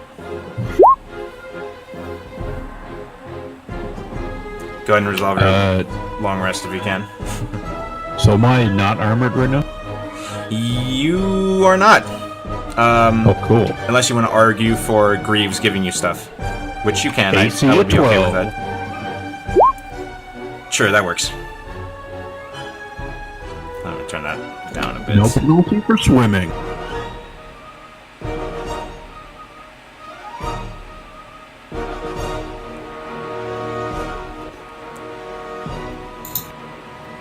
Kitties, Aye. can you resolve your long rest? Oh, I'm working on it. Alright.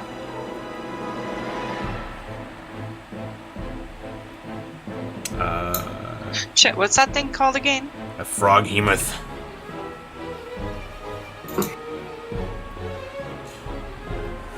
So we're going to start off this combat right as it emerges from the ground and its tongue just lashes out and just like slams the ground next to Zachariel and retracts. Illyria, it is your turn. What do you do? I'm going to shoot it. I'm going to shoot and try and aim at the eyes. Alright. Okay. You want to do a called shot? We should definitely establish a mechanic for that later. But disadvantage. With what? Disadvantage? Yep. You're making a called shot. You're making a called shot. It's definitely harder than just shooting at center of mass, so we have to account for that somehow. Alright. So that's a hit.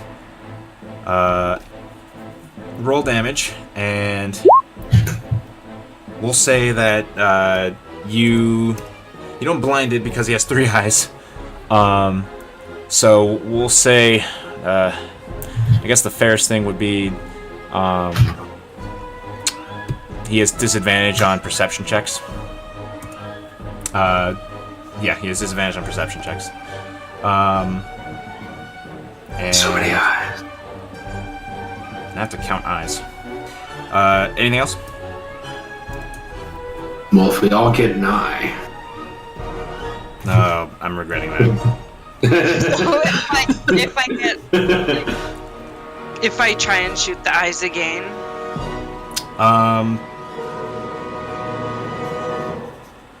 You know, I might just have to say no to called shots because they're really a pain to work with. Unless I can just find a good thing in like the next minute. I mean, you can say no and just say that they flavor it. We'll see if somebody's come up with something interesting. Oh, it's in the SRD. Wait a minute. Oh no, this is... Ooh! Oh, cool. Alright, so here's the deal. It's going to be disadvantage, and he gets an additional bonus to AC. So, the 16 would not have hit. The 16 to hit would not have hit. So, I like that a lot better. But I'm gonna let the damage stand, but I'm not gonna give him the blinded condition. Is that alright? Yep. Okay. So go ahead and keep going with your turn. Okay, yeah, I'm just gonna shoot again, but shoot whatever. Okay. Center of mass. That's a hit. 16 piercing. Alright. Anything else? That's everything. Alright. Zachriel. All right. Is it an action to move the coffin? We'll say object interaction. All right. I'm gonna move where the coffin is and just kind of push it back into the, like, as far as yeah. Okay. And then I will raise my shield against the tentacle monster, to which I hope I did not eat his children. Okay. Anything else? I'm taking dodge action. You got it. Alright. Delia. Alright, so I'm awake by now. Oh, yeah. You're prone. I'm gonna get up and then cast Mage Armor on myself. Okay.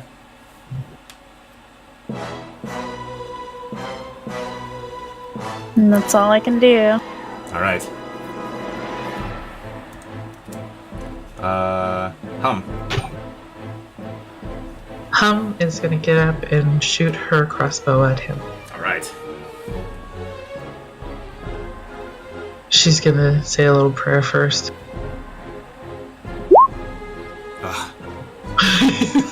God said no. Boy. Twang, and kind of like the crossbow like twangs, and the bolt just kind of spins in the air and into the mud below you. I'm sorry. I have to get a new crossbow. I'm dead. I think you do. Froghemoth is going to lunge forward with one of its gnarly tentacles against Zachriel. 24 to hit. Disadvantage. Disadvantage. 15. Dodge. That's a hit. 15, yeah. Alright, that's right, you're not wearing your armor. Need to draw something for this.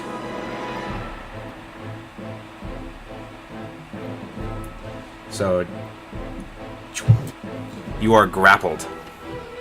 And you also take 15 or 25 bludgeoning as it lifts you off of your feet. And then it's going to... Oops. Then it's going to take a step over here. And Delia, you got something coming.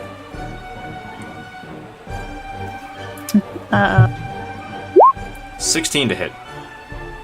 I'm gonna use my reaction to shield. Alright. As it slams down and tries to wrap around you, the arcane force just like buffers it off.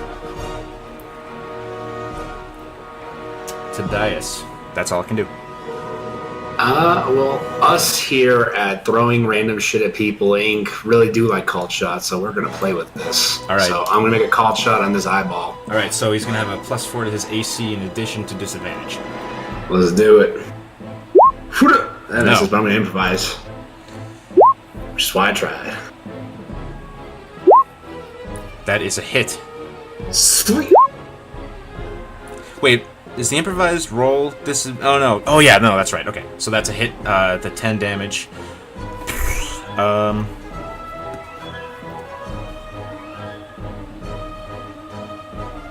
second.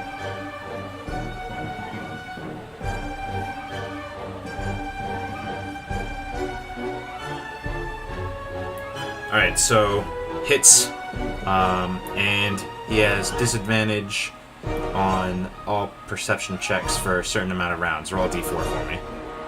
Roll a d4. Okay.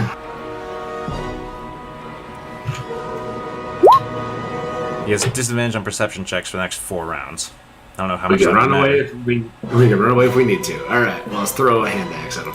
All right, that's a hit. Normal. Yeah. Whoop. 12 damage. It looks like he has like a weak spot right under his armpit. I'm gonna try to exploit it. Okay. That's a miss. I missed that one. It is in fact more rubbery than the rest of his body. Oh no. Oh no. Oh no. All right, turn over. I think that's it. I don't have anything else I can really do. All right, Illyria. Well, it's in front of me. I can see it grappling Zachariel, so I'm gonna shoot at that arm tentacle of it. All right, awesome. So it's gonna have a +2 to its AC in addition to disadvantage. I'm okay with this. I'm okay with this mechanic. I like this.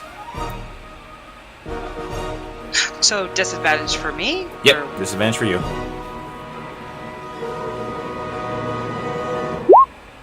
That is a miss. As you aim for the tentacle, it kind of like just grazes past it.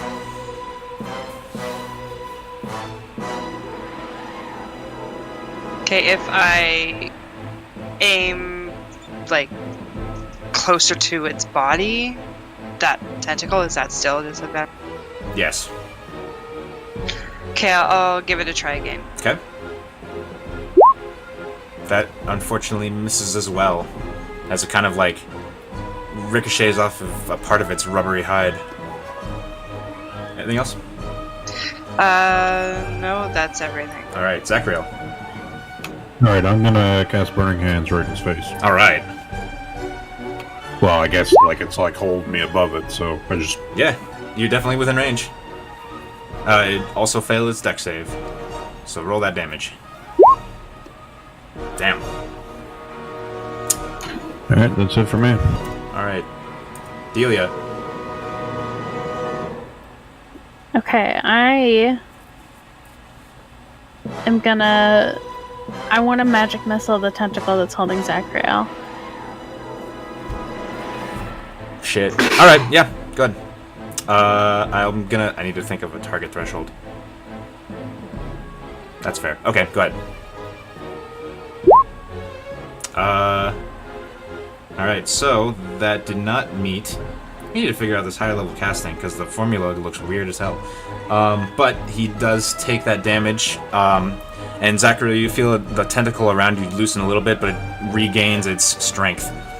What is that? 17 damage. I made the threshold 20. For a reason. Anything else?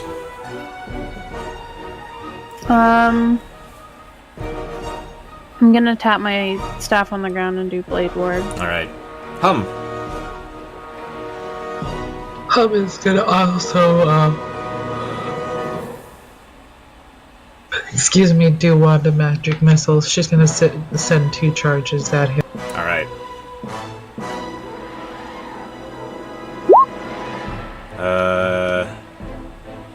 At level 1... Wait, 2 charges?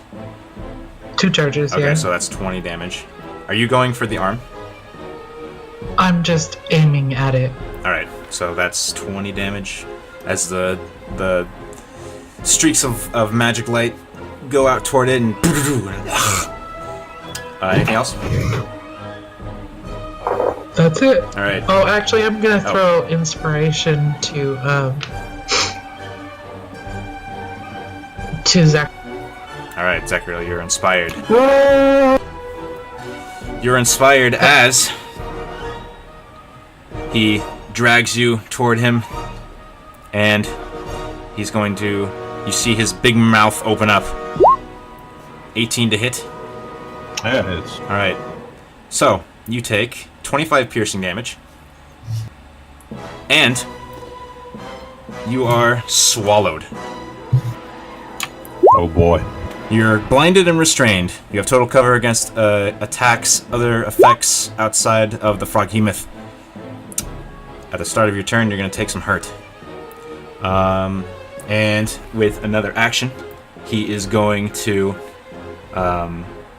hit with his multi-attack. He's going to tentacle at Delia because she's closest. Oh shit! That sounds like a crit oh shit. That's a crit oh shit. Oh no! Ooh. Oh god. Do some quick maths. We gotta get killed by the Donkey No. Kong knockoff The villain. question is the 32 damage. is the tentacle considered a weapon? Yes. Okay, so that's halved because of Blade Ward. Nice. Does Delia whisper a silent thank you to, Oh no, I'm blanking on his name. Renwick? Yeah, Yes. Renwick. Alright. But you are also grappled. Oh And no. That's the You end hear of the muffled sound of "I'm never ready for the go." That's its turn. Tadias. Let us see. I will move here, now knowing that his rubbery armpit is not an exposed spot, and just go for the tum. Alright. Swoop! That is a hit. For 9. And that's a crit Get him back! for 6 ton. And let's try one more with the bonus action. That is a hit. And add that to it. Math. 12. Alright. So- So Ape just trying to cut into it to save my friend from Yeah, his pudgy and body. lots of like cuts and scrapes and blood is starting to seep out of this thing, and you notice as like you do that, it's flinching and it's starting to turn away. Illyria. I'm just gonna shoot at it. Alright. That's a miss. Just barely a miss. Oh, Well, looks like I need a new bow too. We're going to stop it after this. No shit. Zachriel, make a con save. Oh boy, Yikes. Oh, wait a minute. that's fail. You don't even have to make a con save. It just happens. Alright. You take... Oh, good on you. You take 4 acid damage as the juices start to digest you. That's it. You can handle it. Delia. Oh wait, sorry. Zachriel, it's your turn. I Go knocked ahead. it a turn. Yep, my bad. All right, so You're blinded we and got a lot restrained. of mechanical. We got a lot of mechanical questions going on about. Ask away. Is it possible to trip a creature from inside? Decidedly not. Just grab onto its gallbladder and squeeze. Decidedly not. Okay. What would happen if I summoned a earthen hand inside of a? It would definitely hurt it a lot. Don't you have to have some creature you can see in order to target it? Oh, and you're blinded. Never mind then. I'm just gonna go. I'm gonna start slashing at the walls of. Alright. Yeah, I play a lot of Twisting like, and wizard trying stuff. to get it- while you're done. Trying to get purchase, and that's a miss. I do have a question. Ask away. What happens to his hair? You have inspiration too. All right, I'm gonna use inspiration on that one. Alright. That's a hit. All right. Are you gonna add superiority Because I die? think I'm gonna add superiority die. Okay. And I'm gonna use goading attack. Okay. Oh, darn. Okay. Unfortunately, that's not enough to make him barf you out. I'm not done yet. Oh, you're not done yet. Action surge. Action. Surge. Action surge. All right. He ain't done. Get I also need that wisdom save to see if he wants to attack his own stump. You got it. That's a hit. And There he you go. failed the save, I think. All right. So you dealt I'm damage gonna- to it. Go on. I'm gonna add some superiority to that. Okay.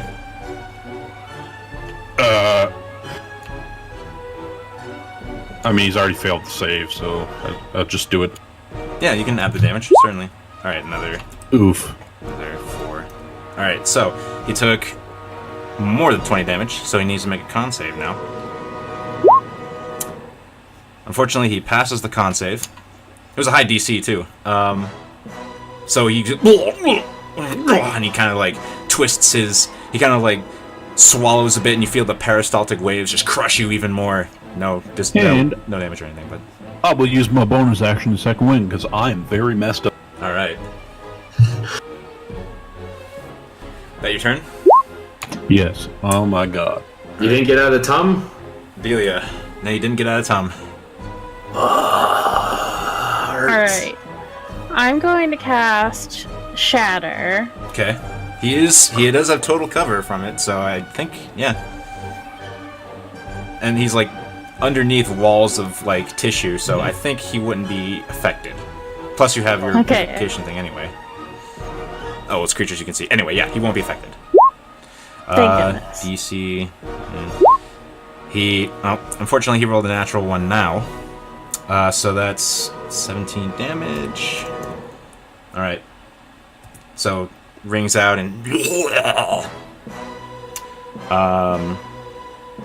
That's it.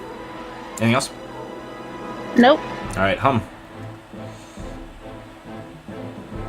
I'm just gonna go ahead and send 2 more charges his way from the magic missile. Alright.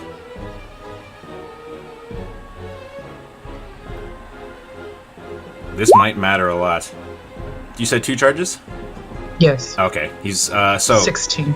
The force darts slam into him, and one of them just gets him right through the brain, and, he just kind of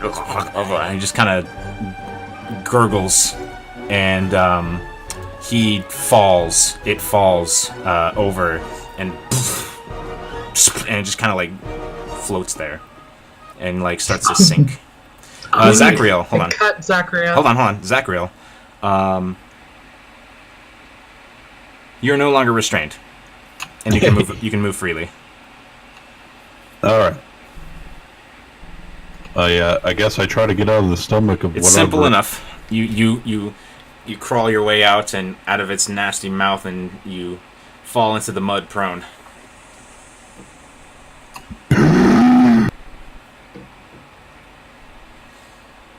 Oh God. I hate I the grab swamp.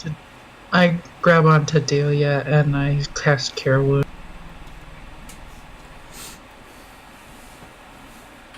I'm ready to go back to bed now, Mom.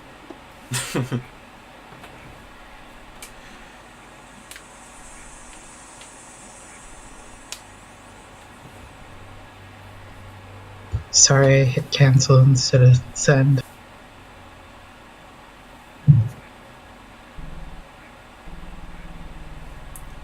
Boy, I wonder what would have happened if those damage things didn't take, and he started moving off with Zachriel.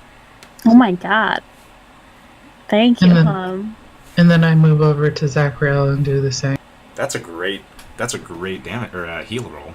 Nice. Oh my Right. God. That's not a great heal roll. Perfect. Great way to start the morning. Great way to start the morning. And you now the sun makes its way over the horizon, the trees on the horizon, and kind of hits your eyes, and yeah. I look at the Froghemoth in the face and I say, "We ate your babies." Hum roll. Anyone can roll nature after hearing that. I don't think any of them had 3 eyes. Delia, you know decidedly that the frogs you consumed the last evening were not progeny of this monstrosity. I just feel like she didn't tell Hum. Yeah, She's I kinda want to. giggle. Yeah. You want her to believe it? Yeah. Perf. It's funnier that way. Cool. So, Should we get out of this swamp, guys? Please. Yes. So, you have a long day of swamp walking ahead of you. And the whole day, my mouth just sounds like a crackling fire. Schlop, schlop, dry land, schlop, schlop, schlop. And hours pass. And just, you're not beset upon by any more creatures, but it's a miserable day. Let's do a quick round of group therapy. Just like, a couple sentences. I'll go with Discord. What's Delia thinking right now? Is she, I guess she's on the platform, but still kind of muddy. She is damp. She doesn't like it. It smells bad, and she wants to leave. What about Illyria? She's just focused going forward and getting out this damn swamp. But still keeping an eye out, because, something's bound to come up. Alright, I'll have you guys roll perception checks in a second. What about Tadias? I think he's pretty much done with it. He's just looking at the map and waiting for things to look normal again. Alright, what about Hum? Hum is feeling like Atreyu from Neverending Story. She feels like gosh. she's in a swamp of sadness. Oh, This place is sucking my life out. You know, I was thinking about that too. good thing you don't have a horse with you. What about Zachriel?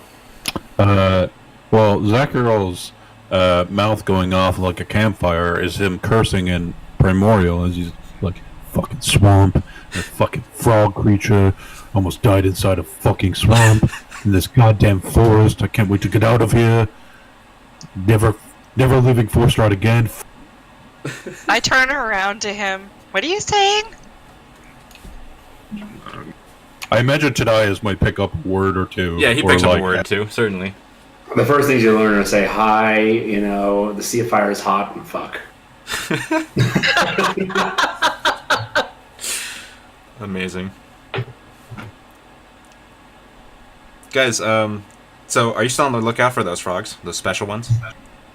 Yeah. Yeah, sure. Roll me some perception checks. Let's do it.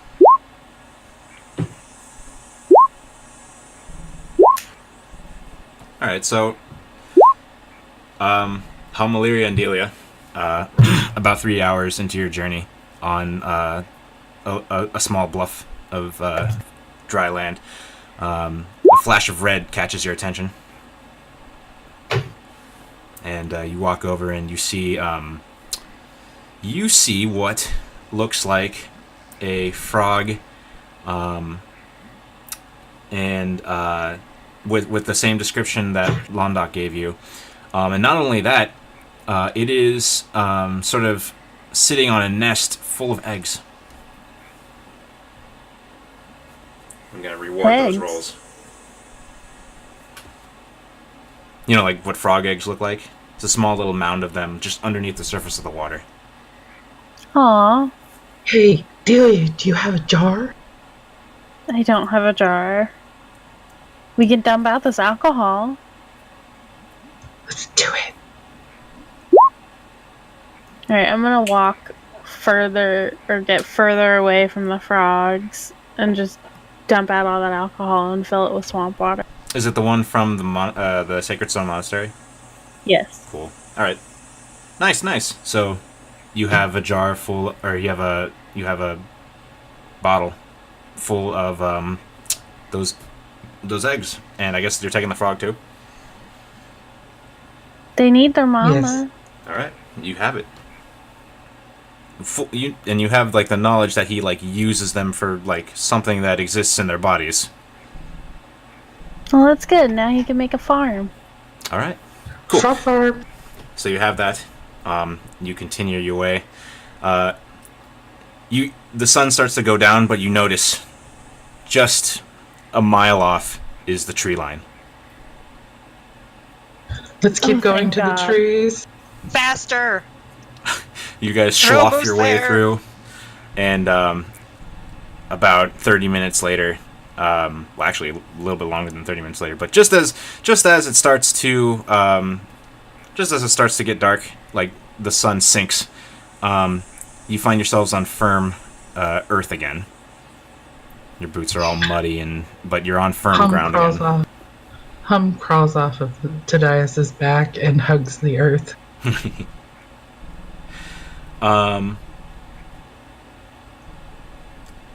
So you remember back to the directions you received, and you also hear. Oh, I need to get rid of the swamp music and get the forest music. You also hear the sound of running water.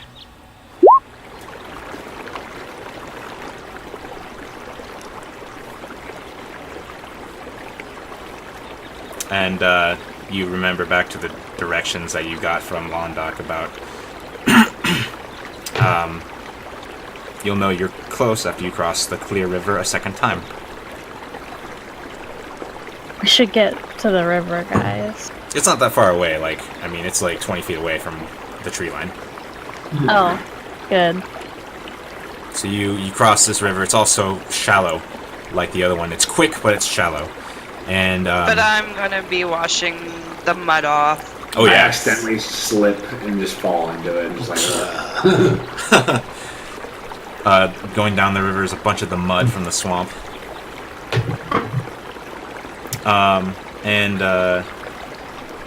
What do you do now? Guys, are we gonna have to go through that again to get back? No, we're going the long way. I vote long way. I'm on board with that. A long way. All right. Oh, thank goodness. Do we know the long way? It doesn't matter. We'll walk until we get out of the forest, and then we'll just follow the road.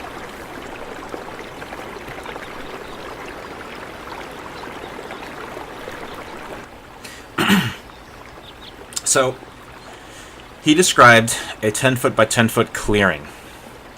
How do you find this clearing?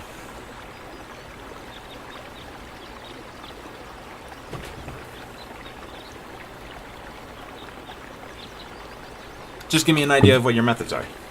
Are there any rocks or anything, like, right outside or where the ground is now hard? Yeah, there's rocks here and there. Yeah. Like, anything big enough to sit on? Yeah, sure, there's a boulder. Alright, I sit on a boulder and I start taking my grease off and I pour the water. Wait, there's trees?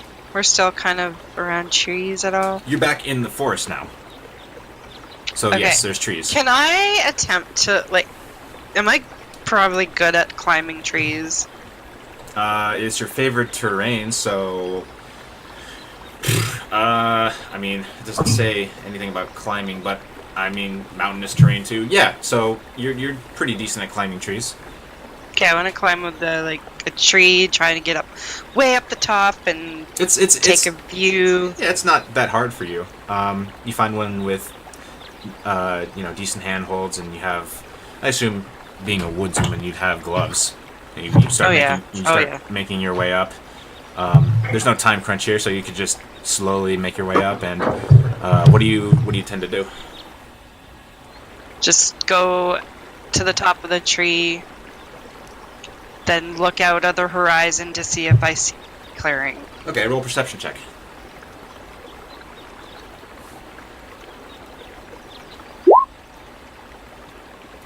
You look around, and it's hard to see. It's just a lot of trees. It's also getting dark.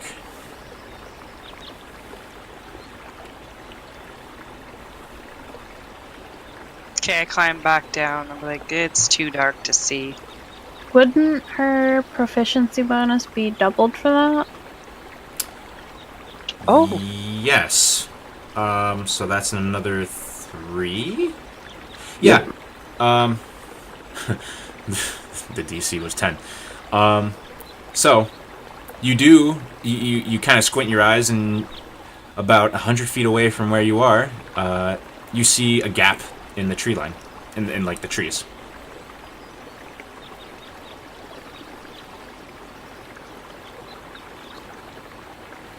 I yell down, almost there, guys! We gotta go head that way!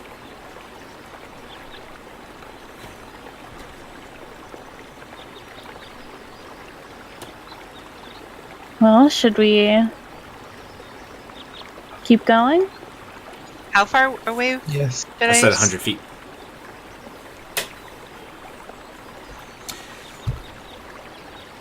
A 100 feet, I said. Oh, so we're super close.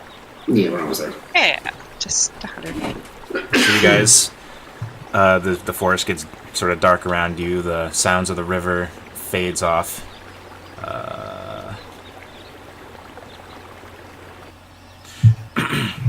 And let me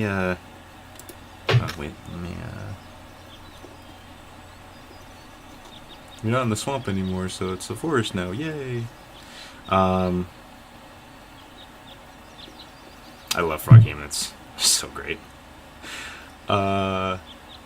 Okay. So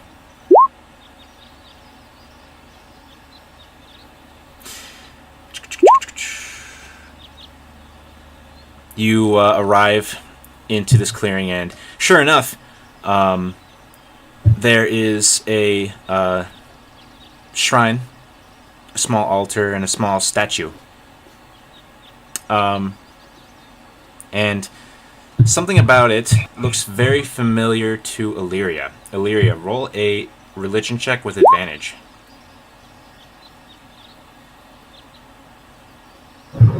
Sorry, what check? Religion.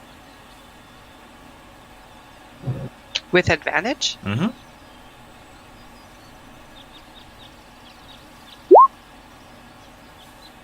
So, like I said, it looks familiar to you, but something you can't really tell why. So you're in this clearing. What do you do? What's your plan here?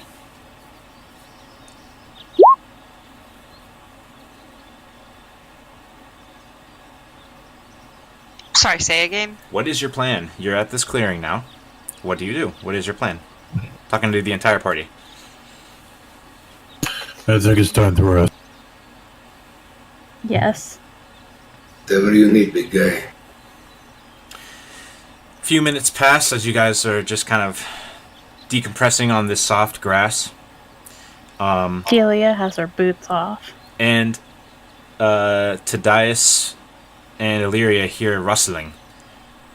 Rustle, rustle, rustle. And Hum is Just making grass angels. emerging from the trees is a person. And Illyria, you look at him, and he is a wood elf. He wears leather armor. He's got a longbow, much like you. And he kind of he nods with acknowledgement that you're also another person to the whole party and another group of people. And he says, "Hello, travelers. Hello. Might I ask why you're so far into Conadir? Are you here to We are here to bury my brother. When you say that, so let me just say something real quick.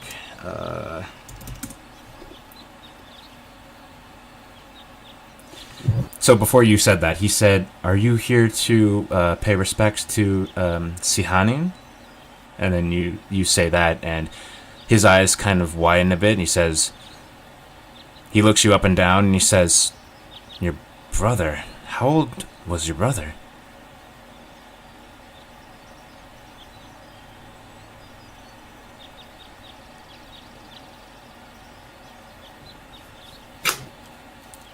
Does Nix how old Otosi was? Well, he was my twin, so... So how he asked how old Altosi was. What do you say?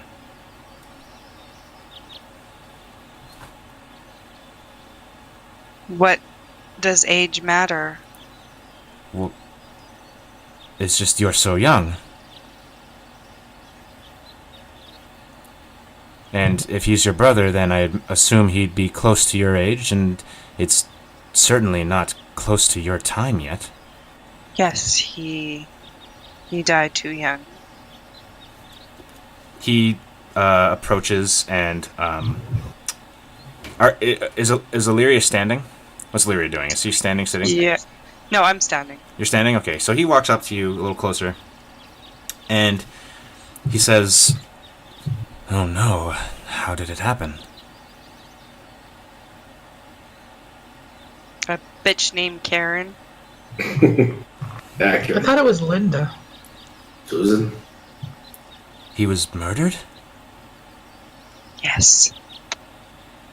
He kind of sighs a bit, and he says, "How tragic for an elven life to be cut so short.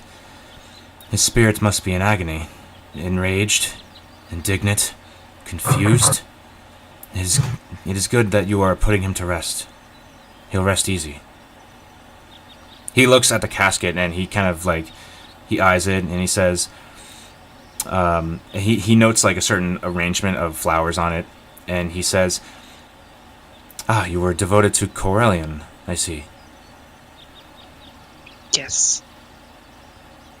He nods and he says, "Where? Well, this is a shrine to Sihanin. Are you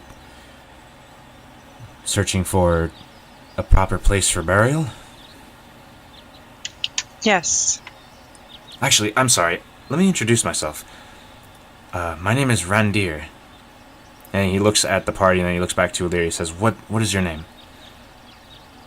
My name is Illyria. He blinks for a second. He says, What is your surname?" Willowbrook. And he says, we never established this, but he says the name of your father, Illyria. That name, Willowbrook? Yes. He's my father. I knew him. A long time ago.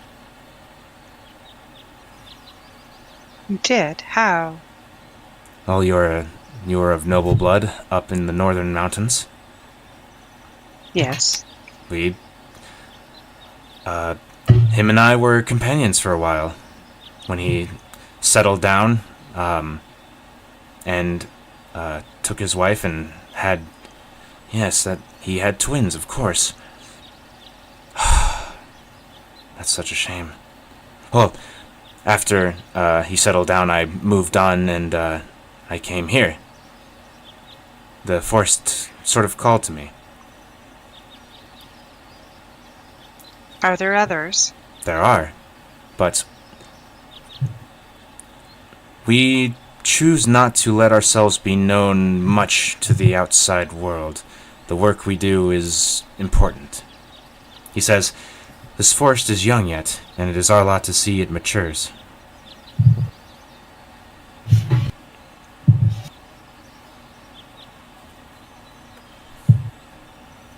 He gestures to the casket again. Actually, he gestures to the rest of the party and your companions.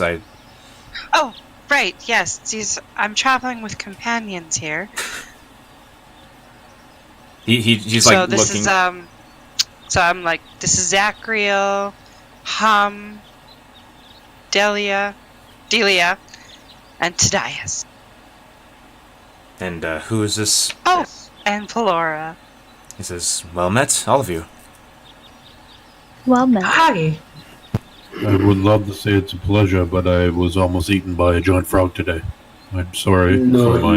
you would have successfully eaten by a giant frog today. You were just Yes, not I was. digested. Were you in the Yeah. swamp? Of course, you're all muddy. Do you know a better way out of here? Well, he says, well,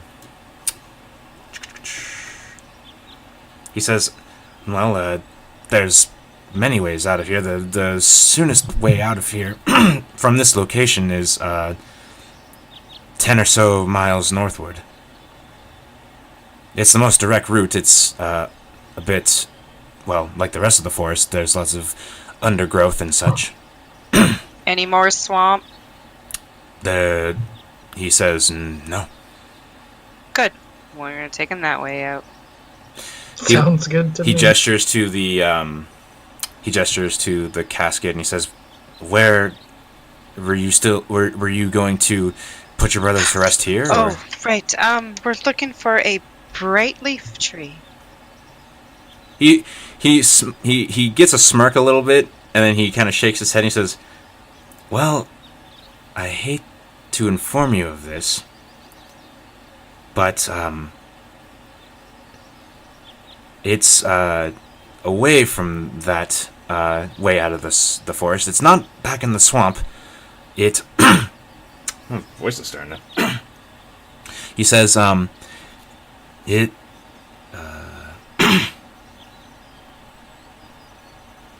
Do you need some water? Oh man, Mike does. Hold on. Give me like 30 seconds.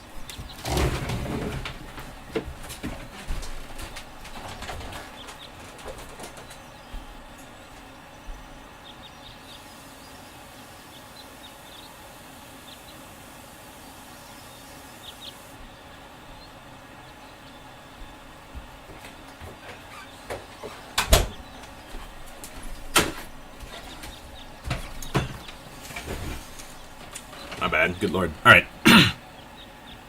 I need to just check something here.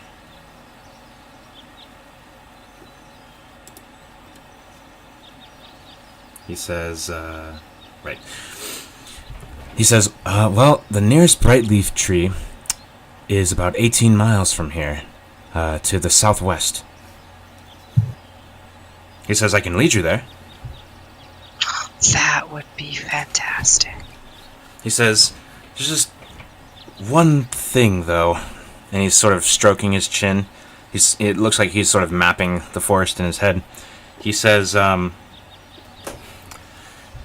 it's less than a day's travel, but the direct path from here to the tree runs more or less through an orc. Don't say it. An orc encampment. Don't. Oh, thank God, just orcs. As long as it's not that S word. Oh, the swamp is only in... He gestures to that area. He says, the swamp is only in that area. It's the result of some softer earth that the river runs through. It makes everything mucky. But he says, near an orc encampment, and he continues and he says, it's one that I scouted out the other day. He kind of looks at party, sort of assesses you, looks at your weapons. He says, you all look like capable warriors. Yes, even you, little gnome with no armor. I know a mage when I see one. He takes a breath and he says, if you wanted to help, and perhaps earn some good rapport with our order, you could assist me in dispatching them on the way to the tree. Or, we can give them a wide berth. It would add another hour to our travel time, but if we leave at daybreak, we can certainly arrive there by nightfall. Less orcs, the better. He says... Just how many did you scout out there? He says, we're going to, on our own, we're going to, exterminate them a few days from now, but when I scouted them out, there are about 22 of them. They clear-cut trees in a clearing, save for a rather large one in the middle. From my own observations, there are about 4 different areas that seem to be sort of separated from each other. Myself and a few of my companions were going to we're going to implement an approach where we pick them off from the tree line. It sounds like he's just talking shop at this point. He says, but if you don't want to... I kind of do like killing orcs. As long as we can take a break beforehand. He says, well, it's nightfall. I don't advise traveling at night. It's harder to see, and of course. Excuse me, sorry, your name was... Randir? No, Randir. Is that correct, Randir, or Rendir? Randir. Randir. Just out of curiosity, and I mean, I don't mind killing an orc or two, but has anyone ever tried to speak to them? He says, well, we've communicated with them in their own language, and he kind of cringes a bit. Never really goes well. Alright, perfect. Let's kill them all. He says, there have been attempts. He sighs and he says, orcs have a very short memory. They don't have the long lives that we have. He gestures to Illyria as he says this. They seem to forget agreements, and it's unfortunate, but it's the way nature is. Well, I'm in. Alright. We appreciate it. I was about to head back to our priory, but I can, of course, spend time here. You can certainly camp here in the shrine area. Is it safe? He says it's about as safe as the rest of the forest. Just keep watch and we'll be fine.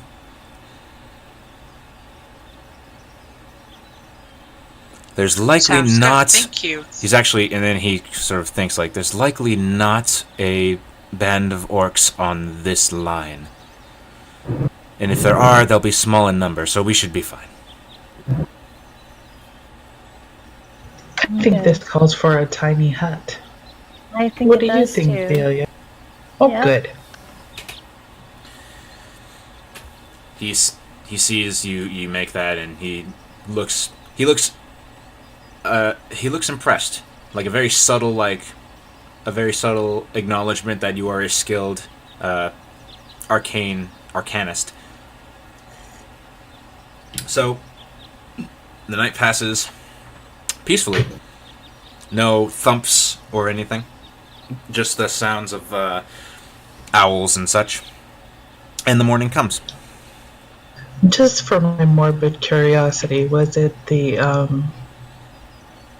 Froghemoth that was hitting our tiny hut? Yeah. Okay. Yes, it was. And it also smelled the cooking, too. That's what attracted it. Frog legs. Everybody likes them. Even other frogs. Baby. So, daybreak.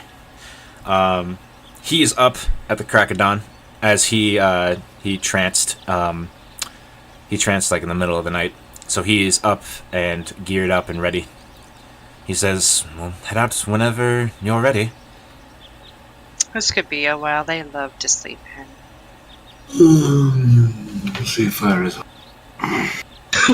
Illyria, He jumps you. up and was like, "Let's go kill some orcs. Illyria, Let's you. go kill some No, orcs." no, frog, stay away. No. Illyria, you remember that Altosi did have a request in his will about how to be buried, that he wanted to be buried at dusk when the leaves start to glow. Just for your benefit. Okay. I'm gonna pass that on to Rendir. He says, "Well, if that's the case, we'd better get moving shortly."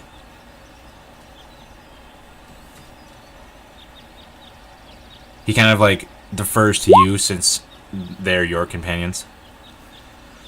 Oh, is Hum awake? Yeah, she was singing the kill some orcs song. Oh, thank you, I was cold. Delia's up and at him. Alright. So as you start making your way through, he describes the camp in a little bit more detail. He says, so, like I was saying last night, there are about 4 areas where they congregate. One is where they quarantine their sick. It's a tent. They have these tents made of hide. They're pretty primitive. One tent on the opposite side of the camp where they worship their god. He rolls his eyes. And then he says, there's also a sort of point in the middle by the tree where they train. They have weapons. They're crude, but they are just as dangerous as any other weapon. And there is one sort of a few feet away from that where they rear their young. It's foolhardy to attempt to rush them all at once, as there is a good number of them, so we can use the tree line to pick them off. So this is going to be kind of a big encounter, you guys. So, and it's definitely going to go longer than 10 minutes. So how much time can you guys spend after time? I can stay as long as you need. I just need a quick second to be. Anyone I'm else? good. I just need to change out of these work clothes. Okay, why don't we take, if we're down for this encounter, Miles, are you good? I know you have to pick up your SO after the game. Is there a time for that, or? It's Thursday. I'm guessing it's going to be like 10:20ish, so hopefully we're not pushing it. But I mean, I can leave at the end. My guy's probably the most mindless in combat. Okay. Excuse me? The fighter would like to speak to you. All right, then let's take a quick 5-minute break, and then we'll get into the scenario, and then we'll end the night with that. Okay, I'll be right back. Same. Discord. Gotcha. All right. Cool. So, how do you guys approach this? You know, there's a clearing, with a bunch of different sort of locations in the clearing. Oh, he also mentions that the clearing itself is about 40 feet across. So, as So you're... a 20-foot radius? Actually, wait a minute.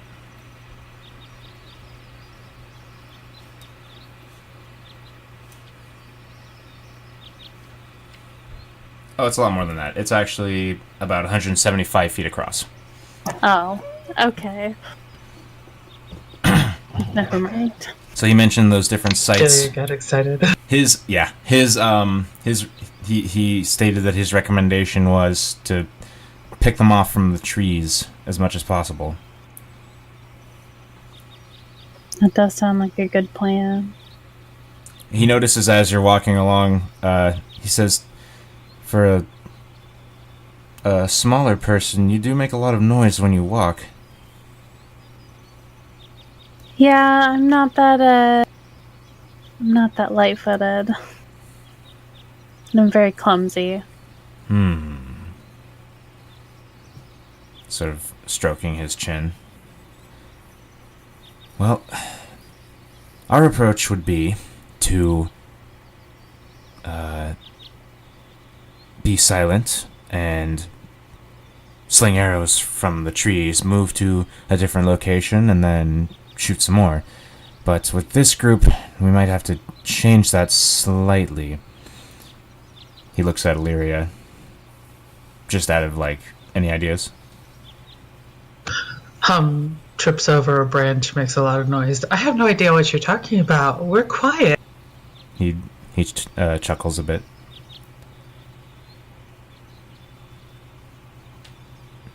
He's still looking at Illyria. Well, let's ask the gang. Anybody got some recommendations? I mean, I'm going to be useless in a ranged fight, but I could stand in the tree line and wait for them to approach. But, I mean, this is more your territory, Illyria.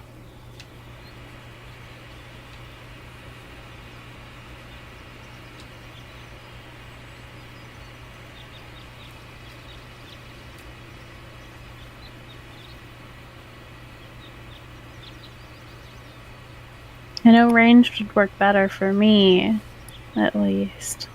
And I'm no tactician. But I can pick off quite a few of them if they gather up. He says, that's a good start.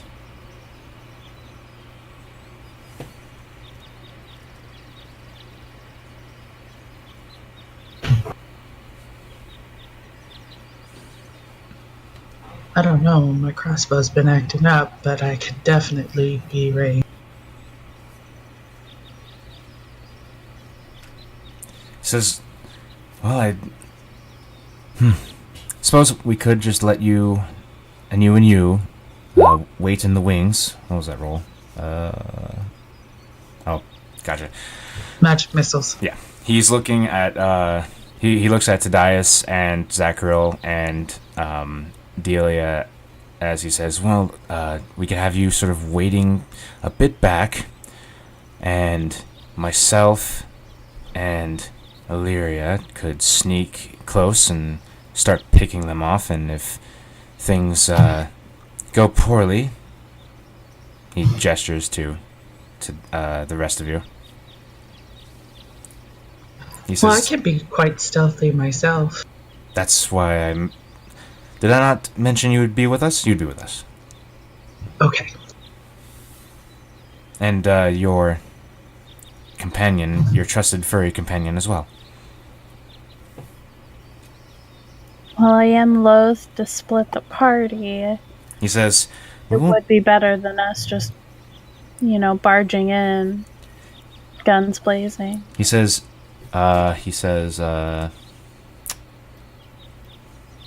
Well, let's hope I can do this real quick. What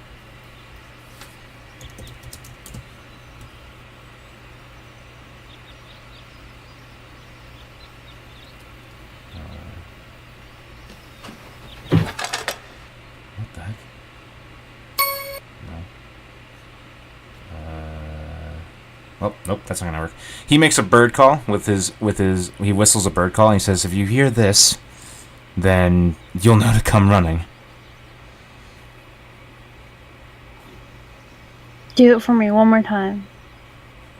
He makes the same sound. Okay, I got it. Hey, Tadias, can I take you Darnik with me? We could send you Darnik back if we get into.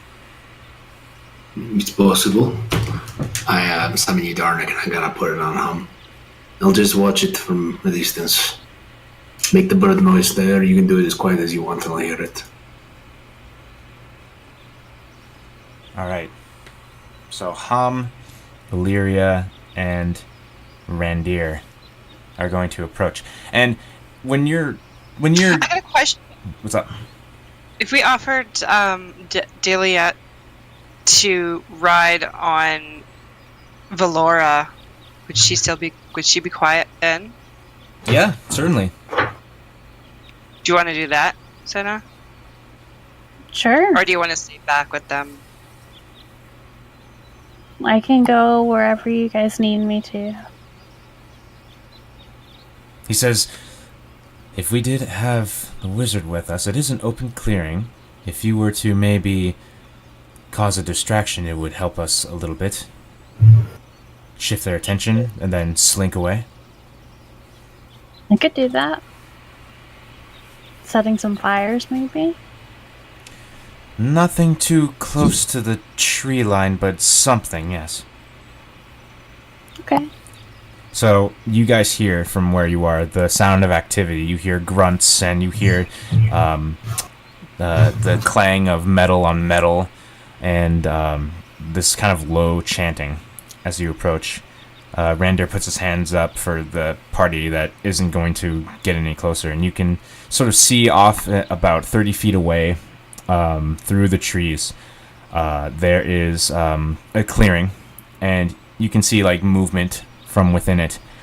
And he kind of like crouches down just a little bit, and he says, "All right, you are with me. Let's be silent." So I need self-checks.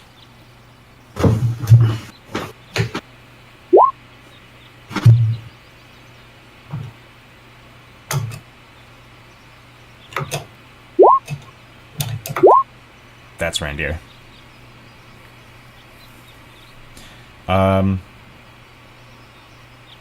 Advantage from where? I accidentally put it on bandage.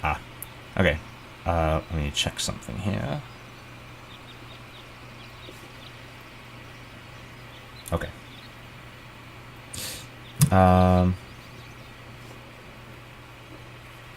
Alright. So, you get closer, and you get eyes on the situation. So, you can certainly see those 4 sites. I think I might just put you on the map so that you can see. But if I do that, it might glitch out.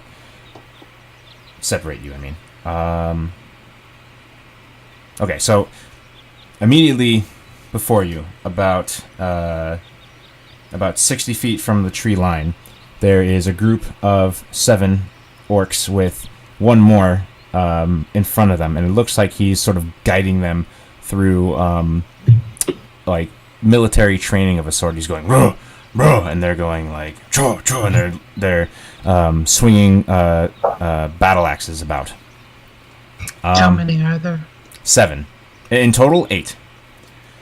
And then looking to your left, there's a tent that is up against the tree line, and then to your right, but further into the clearing, on the opposite side of that one tent is another tent, and then behind those orcs that look like they're training, there's this big fallen log that has an orc that has 3 orcs that look like they're doing some sort of task.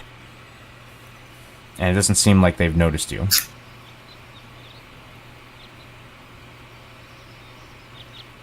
What do you do?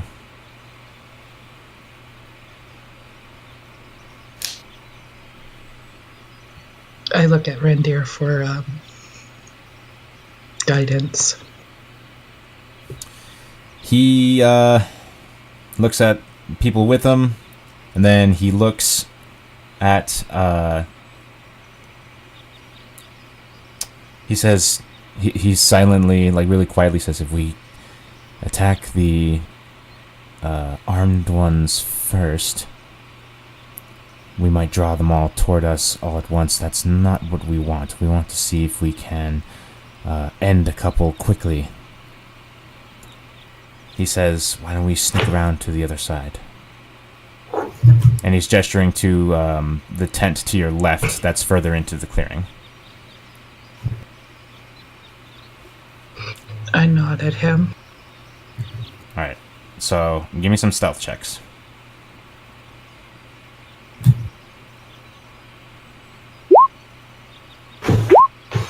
Valora needs to make stealth check too, by the way. I forgot about that.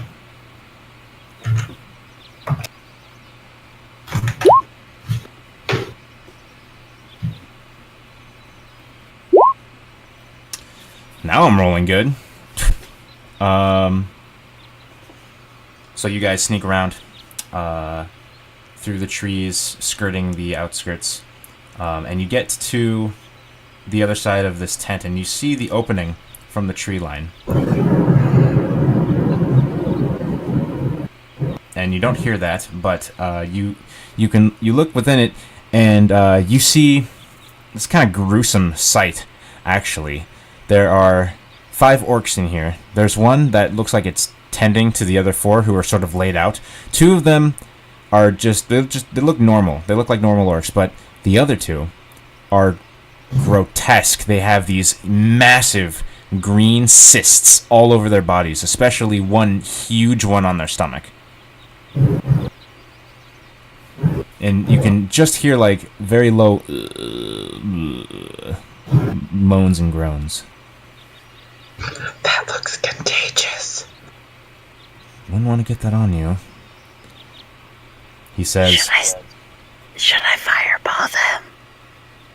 He looks, and he looks at the tree above it, and he looks at the he looks at the how far the tent is from the base of the tree, and he says, yes, but see if you can. How big is the spell? It's like it's a 20-foot radius. He says, so 40 feet across. the tent you see is much smaller than that. And I also have shatter. Just We like a can thunder magic spell. missile in unison. We could do that.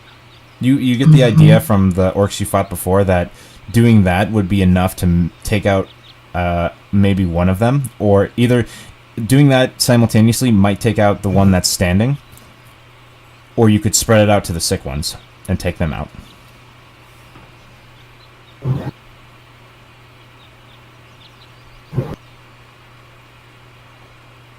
Boy, this is going to take a lot longer than I thought. Yeah. And I have work tomorrow early. I hate to do this. I'm sorry, guys. I think I might have to cut it just so that we're not here for a really long time. But It's all good. we'll come right back to this instance, and we'll have a ass-kicking good time next week. We sure will. Don't get eaten. Don't get eaten. Woot for the ass kicking. So thanks, Joy, for watching, and anyone else who might be watching. And we all good next week? Believe so. Yep. Especially For sure. especially Nick's for reasons. All right, cool. Good night. Bye. Good night.